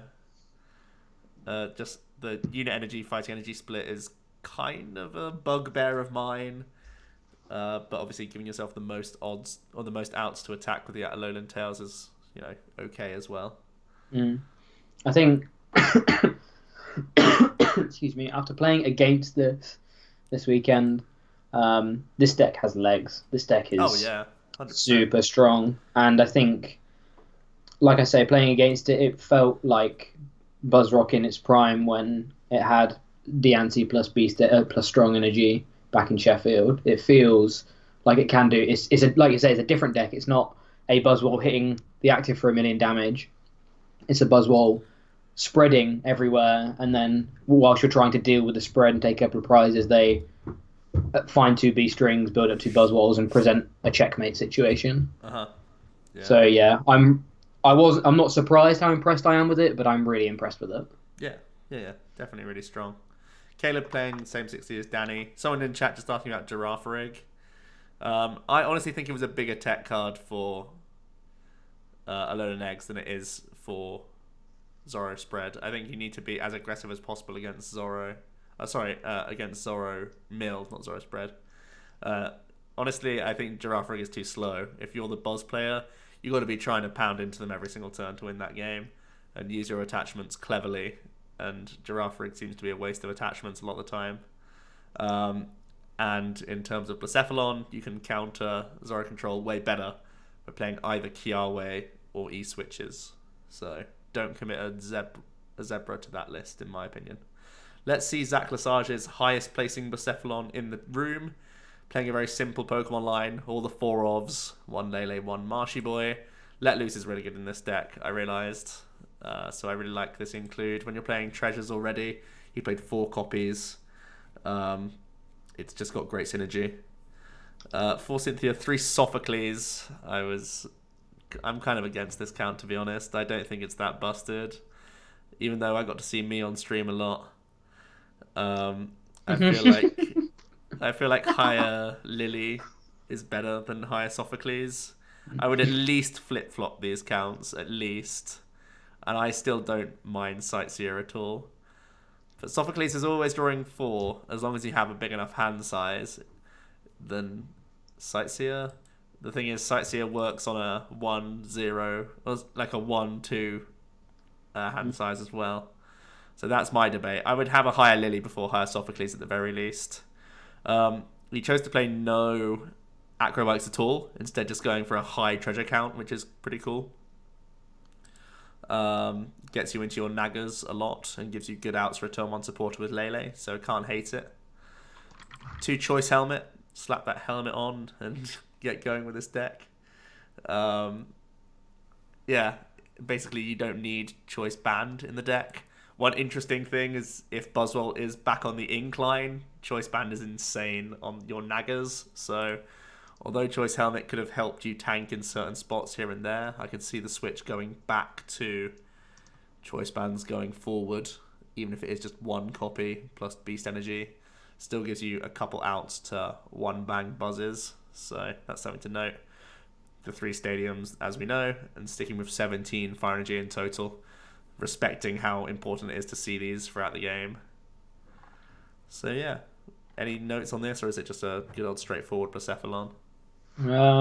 Good old straightforward Percephalon. More want to note the player. I think Zach's put in the work over the past year, so I'm super glad he did well. Yeah, nice. Deserves to do well. Rounding out our top 8, Tord. Obviously, we didn't get to see him play in top 8 because of the unfortunate circumstances that occurred, but he went with Granddaddy Bull. I actually tested against Tord randomly on the ladder, like leading up to this event, like 3 times. He was testing Granbull every single time, so I knew he was going to be bringing this. I knew he was at least testing it a load. He chose to play no Zebra. He just went for the simple 16 count, trying to get you into your perfect board state as often as possible. Playing the simple support count as well. Apricorns, Guzmas, Diantha, all you need. He cut the Tate and Liza. Playing 12 ball search cards and 2 Pokenav, busted card. Synergizes insanely well with Magcargo and improves your turn 1 odds of trying to build that board. I think the one thing that I found from Granbull is that its turn 1 is its weakest turn a lot of the time. If you don't have Apricorn Maker, you can really be slow, and having these 2 additional cards is a great deal to improve your early game, whilst also being live, like mid-game as well. So he played those 2 treasures to do math fixing. Decided to play Blower, which is interesting. 1 Power Pad, 1 Switch, 3 Choice Band, 1 Dumbbells. Dumbbells, a nice card for Mirror, still good against the Alolan Eggs. Just gets you out of range of all sorts of things, so that's good to note. And 3 Shrine. Very standard, very similar to the Japanese list that we saw.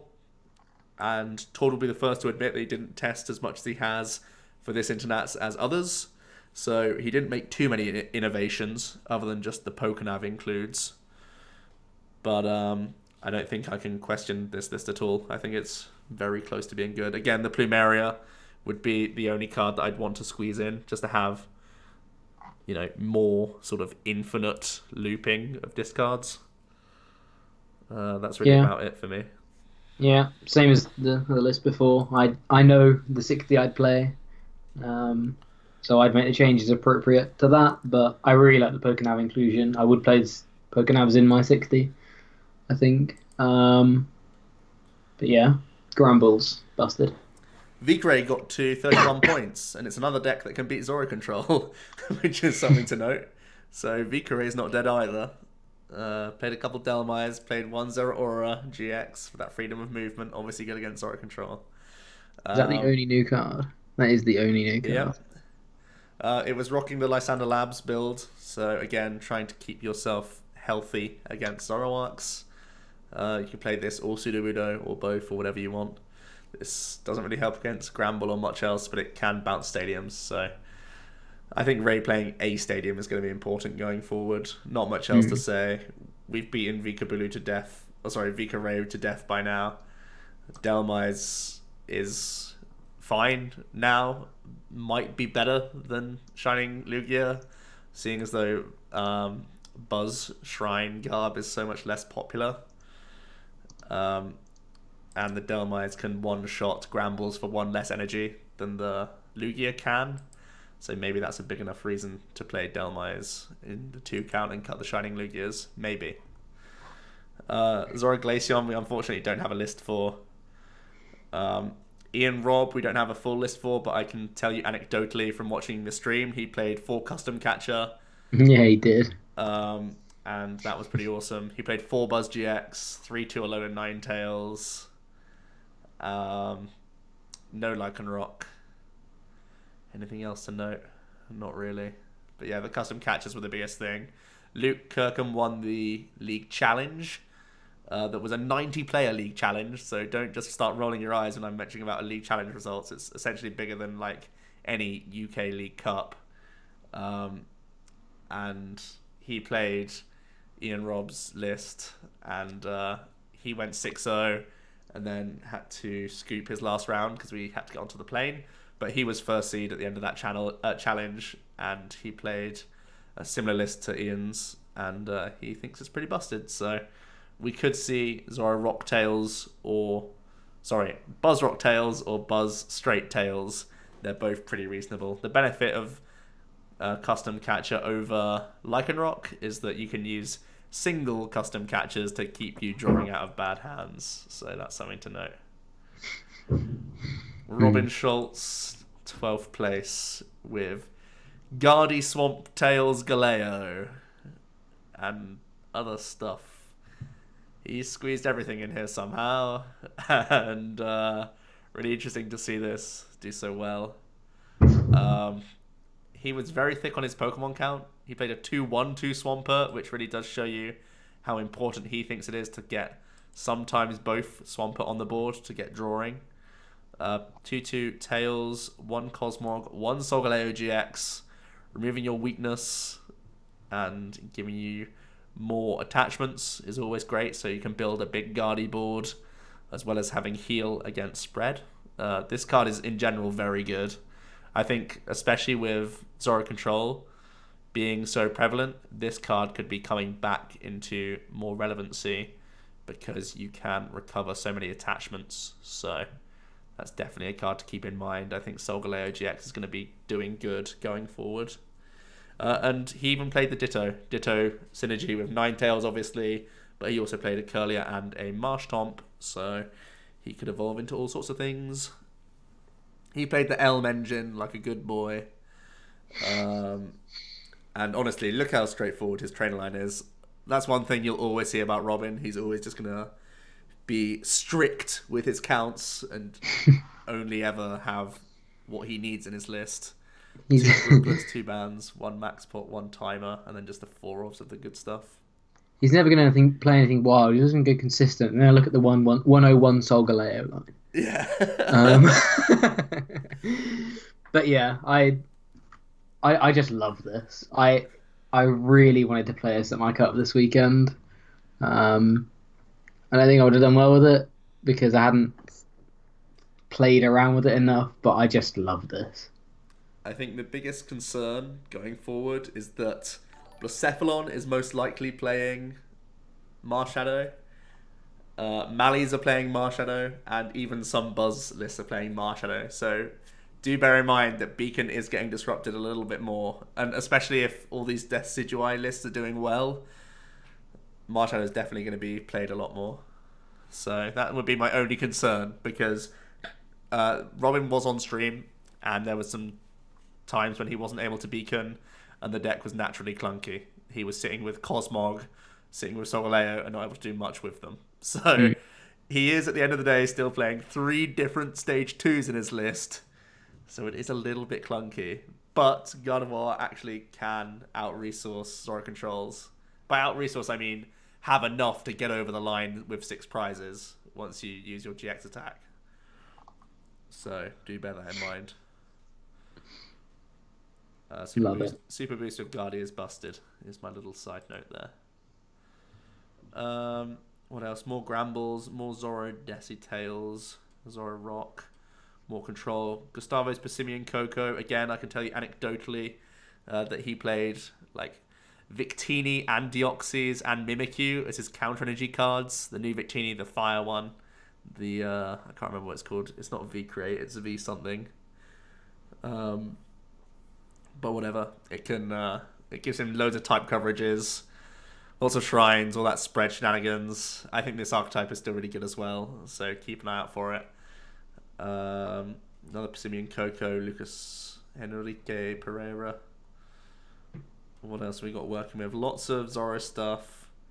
Zoro Tails Weavile, let's see this list. Ramon, he was also on stream. I was so happy to see Zoro Tails Weavile because honestly, if I was playing, this was the deck that I tested the most before the event, alongside Desi, Tails, Swampert. And obviously, it kind of looks worse now that we see how popular Zoro Control was, but it's probably what I would have leaned to of playing. And Jack obviously tried it as well at the Cup this weekend. He played a much thicker Weavile. He played a 2-2 as well as the Ditto.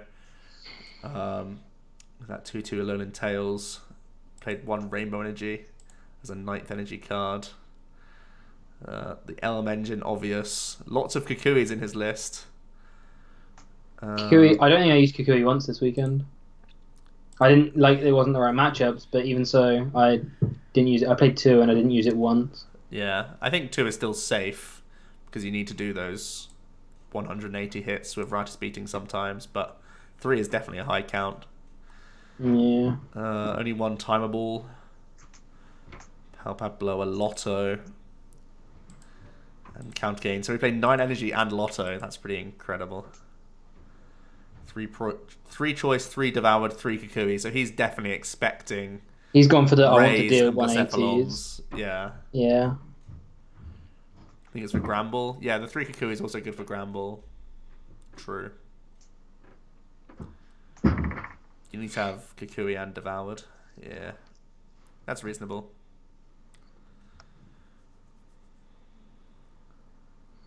The only thing for me is wanting to put another timer ball in. That would pretty much be the only thing. What else did I play? I played I played multi-switch as well, which I like in here for getting surprised Trickster GX knockouts. That's kind of it. That's the only thing I would want out of this list. But I feel like this deck is still, it's kind of worse because Zoro Controller's around. But I think it's still got a lot of tools. Let's look at Nelson's Steelix Warlord. He's playing. Does he play the Stylish Onyx? Hell yeah, you know he does. If you lead this Onyx against people, they'll think you're Malamar. That's what's great. He's playing the Articuno, of course. He's playing Unknown Hand at the bottom there, which is epic. He's playing that Steven's Resolve build. Lucamine, Lupin, Skull Gruntin. He's got his own Faber. He's got all sorts going on. This is really akin to the cards that we saw Sander play in Frankfurt. So, yeah. Shotgun Nostrils. Oh, man. Pablo had a horrible weekend where he made an error on his deck list and forgot to write supporter cards. So he had a terrible day 1, which is unfortunate for him. He had to replace, I think it was 13 cards of basic energies. He played Decidueye Zoroark, I think. Or was it Decidueye Ninetales? I think it was Decidueye Ninetales Zoroark. I think it was the whole shebang. But yeah. Well, I think it was all 3. it kind of sucks for him. Manuel, once again, doing pretty well, making top 32 with Blacephalon. Was he the second highest Blacephalon? Yeah. Looks like it. I wonder if he played... where are we? I've lost my position. 32. Does he play E-switches in his build? Nah. He played 3 individual stadium cards. That's really weird. He played the Alolan Muck, though. Good lad. He's ready to beat Grambles. Good shout from him. Pendy also controlling. Azevedo playing a spread Coco. We saw him on stream. I think his list is really good. This is a good list to just take if you want. Escape ropes instead of escape boards is maybe kind of weird, but that's about it. You have so many 2 retreat cost Pokemon. Escape rope's probably correct, but I liked seeing his build on stream, and once again, he had an awkward prize penalty, which made him lose. He could have been much higher up in the rankings, because had he had won that round, he would have been up with the Zoro controls, and if he was up there, he could have just, again, done Bell of Silence loop and kind of won. Yeah. What else we got? Fabian, Zoro, or Desi, Ninetales, Swamp. Not much else. Oh, we've got a Regigigas Genesect that we have to look at, I guess. Yeah, I didn't even realise this was in there. Yeah. Shuckle as well. We were keeping an eye out for this because obviously we wanted to show it. We had so many control games already on stream, but we had to keep an eye out for Unknown Hand and this deck as well. Unfortunately, none of them rose to the top too high, but this basically has the same principle as the Steelix Wales list, just with basics instead, using Genesect to try and attach 2 frying pans to him, producing 60 every turn. And yeah, that's quite fun. It's kind of weird that he played 3 frying pan, 2 helmets. It feels like you should definitely flip-flop those, because if you're up against fire stuff, you only need like 1 frying pan on your guy. You never need multiple frying pans on your dudes. And you'd much rather have the utility of helmets on Gigas, but oh well. This is another deck that apparently works, so hooray for Mill. Let's look at the one Lost March deck that made it. Joachim playing, let's see, 1-1 Machoke, just 1 Monkey, 1 Lele, 8 energy cards. Only 3. Why? Why did you do this? Why? Just don't need them, mate. Why not 4? It's the best card in the deck. Oh my god. Okay. Okay. 1 choice band. Okay, interesting. There's I feel like there's literally no justification for only 3 Elm, but that's the only thing I can really criticize too heavily. Other than that, I mean, yeah. Lost March definitely didn't represent this tournament. Not many, like, hardly any top players actually piloted it. Everyone just went for safer picks, I think. Yeah, it felt like a super risky pick.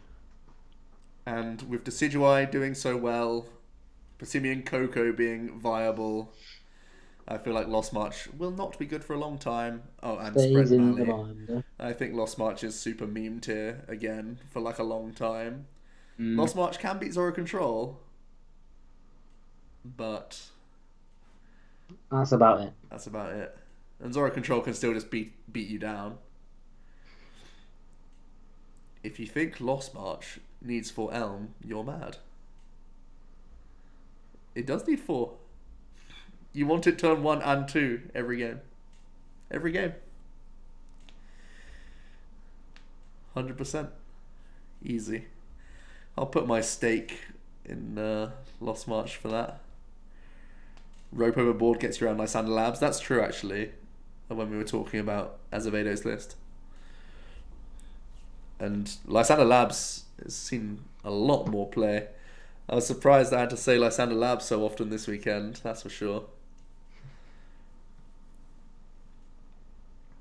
Rednax, thank you for the kind words. But yeah, that wraps up Sao Paulo. Jack, do you want to quickly go over your experience with... do you want me to build the list quickly? It's you built it a few weeks ago. It's fine. Yeah, I played in Chesterfield Cup this weekend. I played Zoro, Ninetales. It was the list that Joe initially tested at the start of one of his streams a little while ago. I think he made changes towards the end of the stream, but I just took his initial list as a sort of a starting point. It was a lot of fun. I think the deck is really, really good. And this quarter I'm going to try and stick with one deck. So I'm going to try and stick with that for a while, at least until Harrogate, and then maybe make a decision around Harrogate time whether I want to play Harrogate. But anyway, I ended up getting top 8. Round 1 I was against Giratina Malamar, who was 10 damage short from winning in game two, which would have led us to a tie. But game one, I was able to Grinch Malamars enough to stop him ever really setting up. And game two, yeah, like I say, he was able to Black Ray me and get a lot of damage on board. But yeah, he was one damage short. Knowing that he was one damage short, maybe he could have played around with some things he did in the earlier turns. I don't know, but essentially he couldn't Giratina plus Lele me in the same turn, which is what he needed to do. So maybe if there's no way he could have worked out he was going to be 10 damage short, but if he'd played the Giratinas a little bit more proactively, he Giratined me exactly once during the whole series. Yes, it is weak to dark, but I think those counters are more important than anything. But yeah, it was a really, really close game, even though I felt very, very favoured in game one. Like I say, game two was very, very close. Round two, I was against, I think this was the round I played the eventual winner, Jake Malander, who was playing Buzzrock Tails. I'd quote-unquote teched for the matchup, but didn't feel confident at all. But game one, he decided not to put prizes out, so scooped. And game two, he decided to miss energy a lot, so lost. So that's the win condition as a Zoroark player. You make sure they don't put prizes out game one and hope they don't hit energy game two. We'll revisit the matchup in about 5 minutes' time, and you'll find out it's actually horrifically bad. Round three, I was against a friend, Logan Madden, who was playing Desi Tails. And again, I felt like I got super lucky in this matchup. There was a lot of Decidueye Ninetales around me, and I did not want to play against them. Just because I felt like they could do very, very annoying things. Being able to set up perfect knockouts to win in a turn or kill two very important things in a turn. They just have so much more spreading than I do with just one or with just Ninetales. But game one, he prized a lot of his energy, unfortunately. The deck runs a very low energy count, which you've just seen. He prized a lot of his energy, so he was kind of reliant on getting pings out. I never let him get Swampert up, which meant he was literally having to just get Decidueyes out and hope that the 60th turn was enough, and unfortunately it wasn't. Game two, he prized two Candy, two Swampert, and a Mudkip, so again, he was never getting a Swampert out. Even so, I was still targeting Mudkip over anything else every game, just because the deck can really, really clunk together. The attackers are two energy attackers minus counter gains. And if you're able to either field blow counter gains off, or they're just not able to find their energy because they can't power draw, 60 a turn is really intimidating if they're doing a lot of good attacks at the same time. But if they're just doing 60 a turn, Zoro can usually manage it through Max Potions and Ace of Rollers. He played it absolutely perfectly. He was just super unlucky. He said he thinks he made one. This is going to sound really arrogant from him, but he thinks he made one mistake. But I didn't notice a mistake from him at all during the series. He just got super unlucky. But I got a cool win with Trickster GXing and his Alolan Ninetales for a knockout for game. So that was fun. And then round four, I was against Sceptile. So I'm 3-0 at this point. There's two Blacephalon next to me. There's been two Blacephalon next to me all day, which I feel fine with because I have Weavile, Sublimation, and Water Ninetales.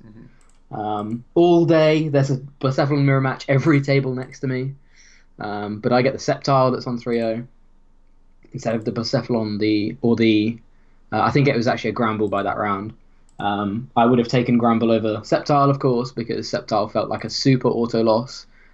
One change I did make from Joe's list was putting in an Oranguru, because by then we knew it was going to be a Zoro Control mirror match, or that Zoro Control had done very well in LATAM, I should say.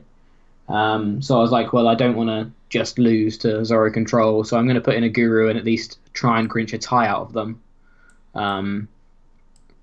Whether that ever happens or not, I didn't have time to test it, but I was like, this is what I want, and it actually completely won me the game against Sceptile, obviously.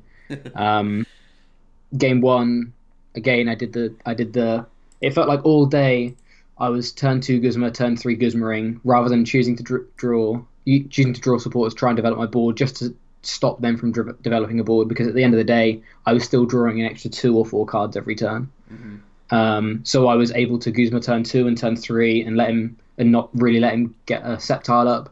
By the time he got a Sceptile up, I was able to pretty much ace a roller loop to the point of being able to, as soon as he missed a beat, the Sceptile was going to get knocked out for my last 2 prizes.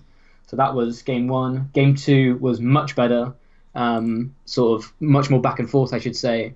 It was a much better game. It was a much more even game. But Oranguru absolutely carried in that game. The thing with Sceptile is, so without Oranguru, it's a complete auto loss, just because you run out of energy before you do enough damage, and they have so much healing. With Oranguru, if they're only doing 60 a turn, if you like target down choice bands and they're only doing 60 a turn, you can take 2 hits before, whereas they can only take 1 hit. So they actually lose as much energy as you do, but you're using a supporter, a healing card every other turn, whereas they're using a healing card every turn. So for the first few turns, it seems futile because you're just running out of energy. But it got to a point where he didn't have the healing cards anymore to heal his Sceptiles. So that meant I was able to Oranguru, and if he knocked out the Oranguru, he left a damaged Sceptile in the active. If he just decided to heal and hit me for 60, I was able to Ace Roller loop out and essentially lose nothing because I just shuffled 3 energy back into my deck. So it got to a point where we were essentially, I had to get myself to that point, but it got to a point where essentially I always not checkmated him, but presented him with a board state where he either took a knockout and let me take 2 prizes, or essentially did nothing for a turn. And that's all that happened. Eventually, he ran out of max potions. He had to GX on a turn. And when he wasn't GXing, it meant I had another turn of just hitting him for 120. He actually, I think, GXed in a really suboptimal time because he only healed 130 damage. Rather than letting like 2 or 3 things get hit, he just healed 130 because he couldn't find a max potion that turn, which I felt was really suboptimal. There was another turn also where he decided to, rather than knock out an Oranguru, like I say, it would have left a damaged Sceptile in the active, but he just did 60 to an Oranguru and discarded an energy, but I just shuffled 2 back in, so it felt kind of pointless. You should just take the knockout at that point in a lot of situations, I think. He didn't find any of his very good cards like Life Forest and another card that would have really helped there for him getting energy back himself was Lurantis GX. He didn't find either of those, but I feel like the big thing you want to go for in that matchup is map cut, which is what he was doing, and I was able to just about get over that with Oranguru. So Oranguru was easily the MVP of the weekend, just for that game, and the game was honestly really, really fun. It was the most thinking I've had to do in a game because it feels unfavored even with Oranguru, but so yeah, it was a super thinky game. Because Weavile is essentially dead as well, because nothing has ability. He was just putting no abilities down. I think he had 1 Grovyle out pretty much the whole game. So you just can't ever one shot a Sceptile. So it's literally just a war of attrition. So yeah, that was easily the best game of the weekend. Round 4 and 5, I ID'd. I think I didn't know this at the time, but on reflection, I should have ID'd round 5, and then played round 6 because. I then went into top 8 into an auto loss, which is sad. But I had no way of. So there was some super wacky IDs going around. There was a guy ID himself out of cut. There was 2 people ID themselves out of cut into top 16. So I was like, there's no way I can predict what's going to make it here. So I'm just going to ID myself into first seed and make sure I'm in. Unfortunately, I ended up against Jake Malander in top 8. There was 1-4-2 that made it, and he was the one. Though it is worth noting that the 9th and 10th place were also very, very bad matchups for me. So I was going to take a bad matchup pretty much wherever I was if I was going in at first seed, which I wasn't to know. But yeah, then top 8 was over in about 15 minutes. Not going to lie, the 6 timeable tails were a contributing factor. It meant I could do absolutely nothing. But the matchup definitely isn't favoured by a long shot. It's very unfavoured, and I think he was very, very upset that he lost to me in Swiss due to some stupid scenarios. So I couldn't be too salty that he beat me in top 8. If I had have hit the timables, I think the matchup is definitely winnable, but it's like I've said all night, it feels like Buzzrock Tales is at a point that Buzzrock was back when Buzzwole was absolutely broken. Um, just being able to have so many routes of play, whether you want to go spread or heavy lichen rock or beast rings, you just have so many answers right now. So yeah, I'm not I'm pretty salty that I lost to him, but I also can't be that salty because I absolutely crumbed him out of 2 games in Swiss. So you can't really um, you can't really have your cake and eat it. I was super happy to get top 8. Uh-huh. That puts me dead on 100 points, and I feel much better about my chances for Worlds now because um, I'm actually sort of playing a little bit again, and this was the first tournament I've enjoyed in a long time, in properly enjoyed in a long time. Hmm. The format feels fresh. The format feels good. Um, I like the variety. It feels like a skill-based format again, which is good. Um, and yeah, I really like the deck more than anything. I think if you have time to test Zoro Tails, really do because the amount of times I just got 9 tails, 3 Zoroark, turn 2, into usually them knocking out something turn 1, so you can just go attach counter gain for knockout on a Rockruff or a Zorua or literally a Rowlet anything is just absurd. Like, it's absurd. Deck's busted. If Zoro Control hadn't have won this weekend, I'd say it was the best Zoro variant, but now it can't beat Zoro Control ever, so.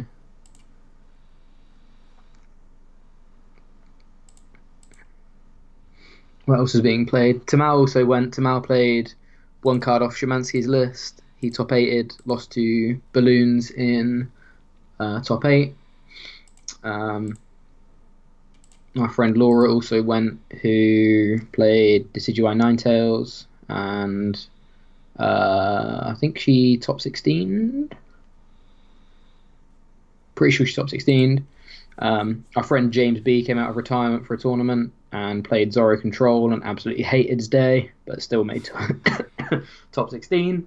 So he's officially got points on the board now. So maybe we'll see him at Worlds. Brackets, we definitely won't.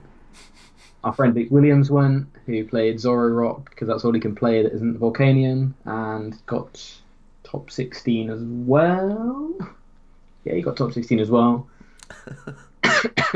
So yeah, everyone got points this weekend, which was good. And again for CCG slash the UK portion of CCG, which is Custard Cream, it still remains our most successful League Cup place, I'm pretty sure. Yeah. There's never been a Custard Cream that hasn't cut there. Too good. Too good.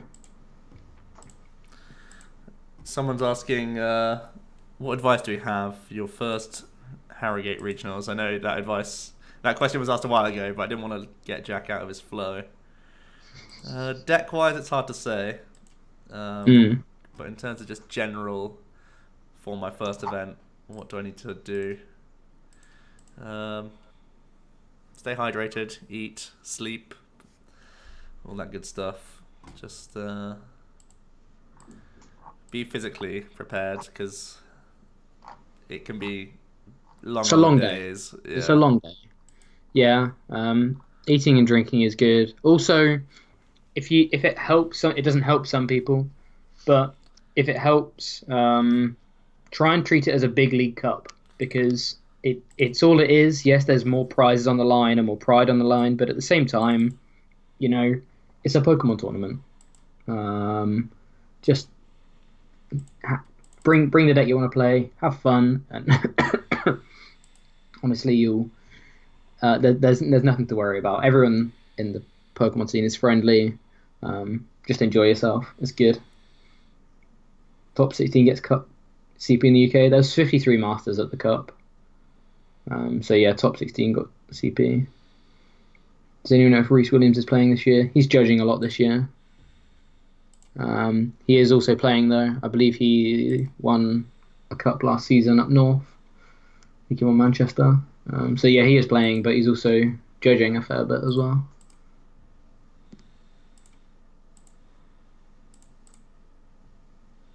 Yeah, Harrogate is only 4 weeks away, Joe. Yeah. Yeah, I That's a know. little bit spooky.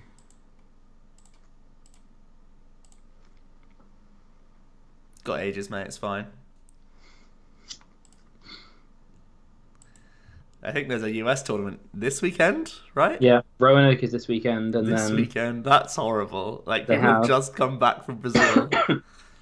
They've got to dissect it and pick a new deck. Yeah, I hope it's being streamed. I want to watch some more Pokemon. I really enjoyed the stream this weekend. You get to watch a good amount. I didn't religiously watch it, but I had it on in the background pretty much all Yeah. day Saturday, Hmm. just building and doing work and stuff. Yeah. Um,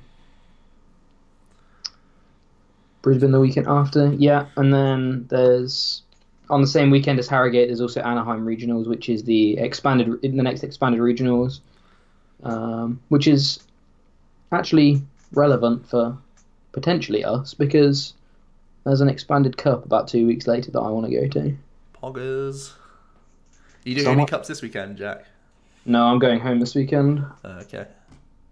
Um, There's a double weekend going on down I'd south. I'd love to do it, but family things.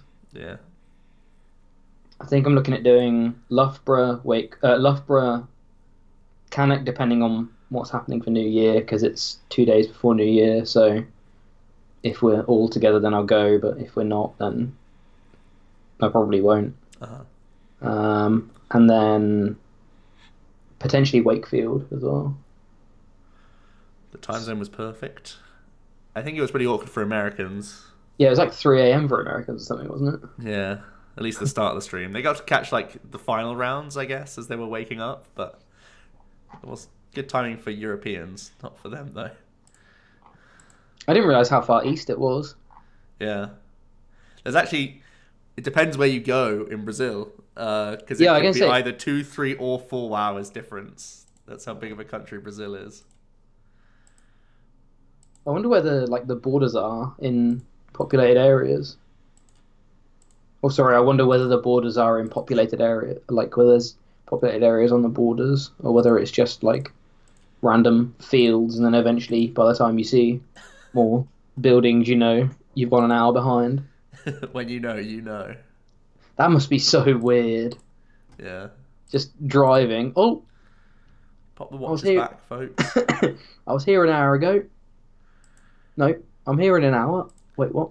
Yeah, I don't know which it's like order. setting off for work at Yeah, like 8 in the morning and getting there and at 8. getting there, getting there at 7:30. Yeah. Oh, I've got to be at work half an hour ago. Better leave. Oh, I made it in time. Let's go. I'm early.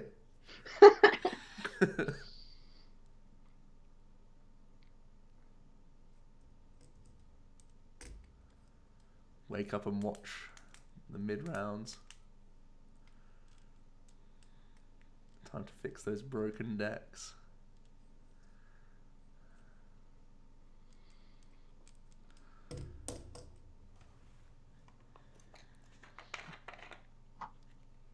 I'm really looking forward to Harrogate. I wanna. Should be a good crack. Well, I'm hoping it's going to be. Well, we didn't do much in Lille, but I'm hoping it's going to be a bit like Sheffield was last year Uh-huh. on the Saturday night, where we just are all together, so we can all play some games and stuff.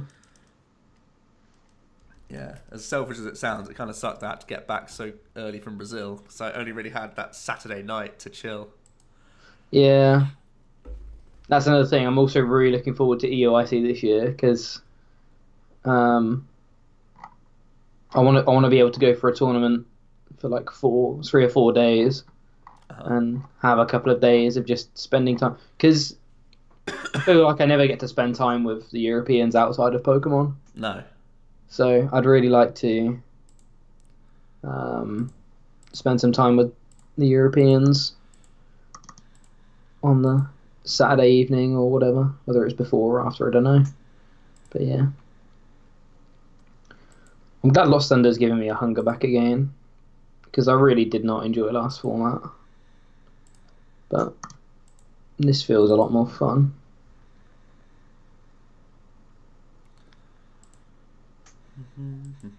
I'll send you the Ninetales back now, Sean, because I'm done for the evening.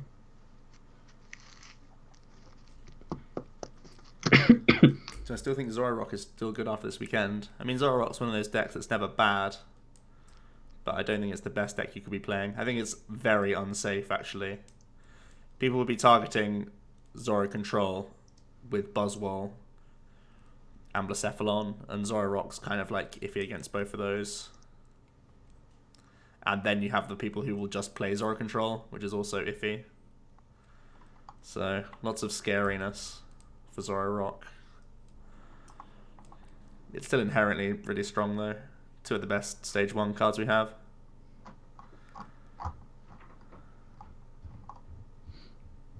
Yeah, if anything, this weekend has just proved to me how broken some of the cards we have are. Oh, don't judge me. Who does that?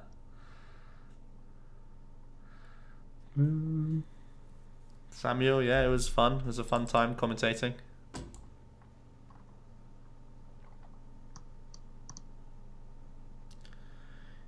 You think Blacephalon rises to the top? I think Blacephalon is, fine. It can answer Zoro Control, which might be good enough. What attack can he copy? What attack was that? Oh, Turning Point with Choice Band. Yeah. Okay.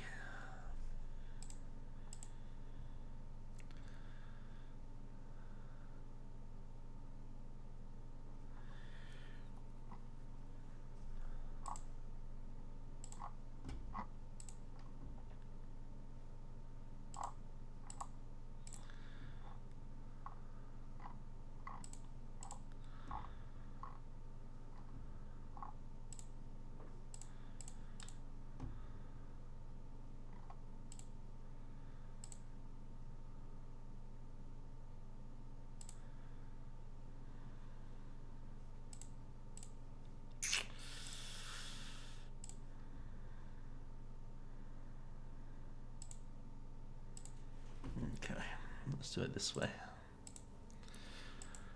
Can we hit a B string? Kapow! No.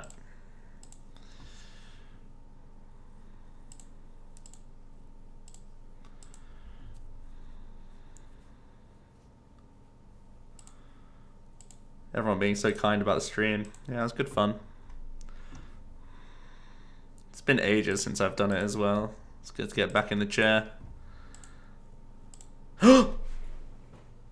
Forgot to use my E-switch. Crumbs! No! Problems. I can lose. We do have 2 Christmas though. Should have used my... I only charged this guy up so I could E-switch back here. Whoops. Was it fun watching all the cheating and not being able to comment? No comment.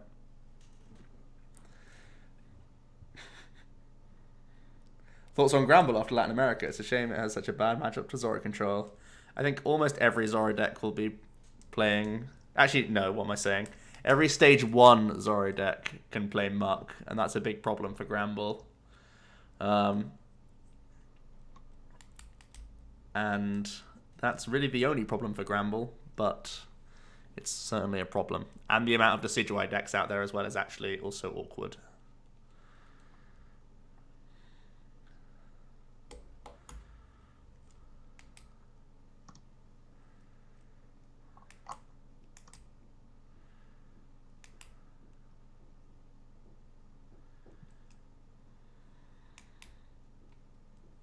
GX for win. Yep. We have lots of ways to win.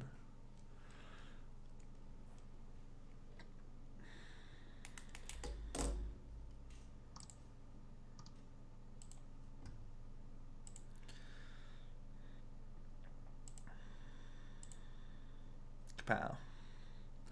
Deal with little fisticuffs, ditto.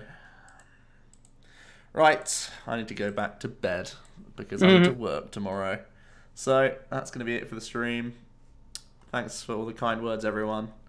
And back Wednesday testing. Oh, Jack, you know what Wednesday is? What's Wednesday? First to 9 wins, mate. Oh no.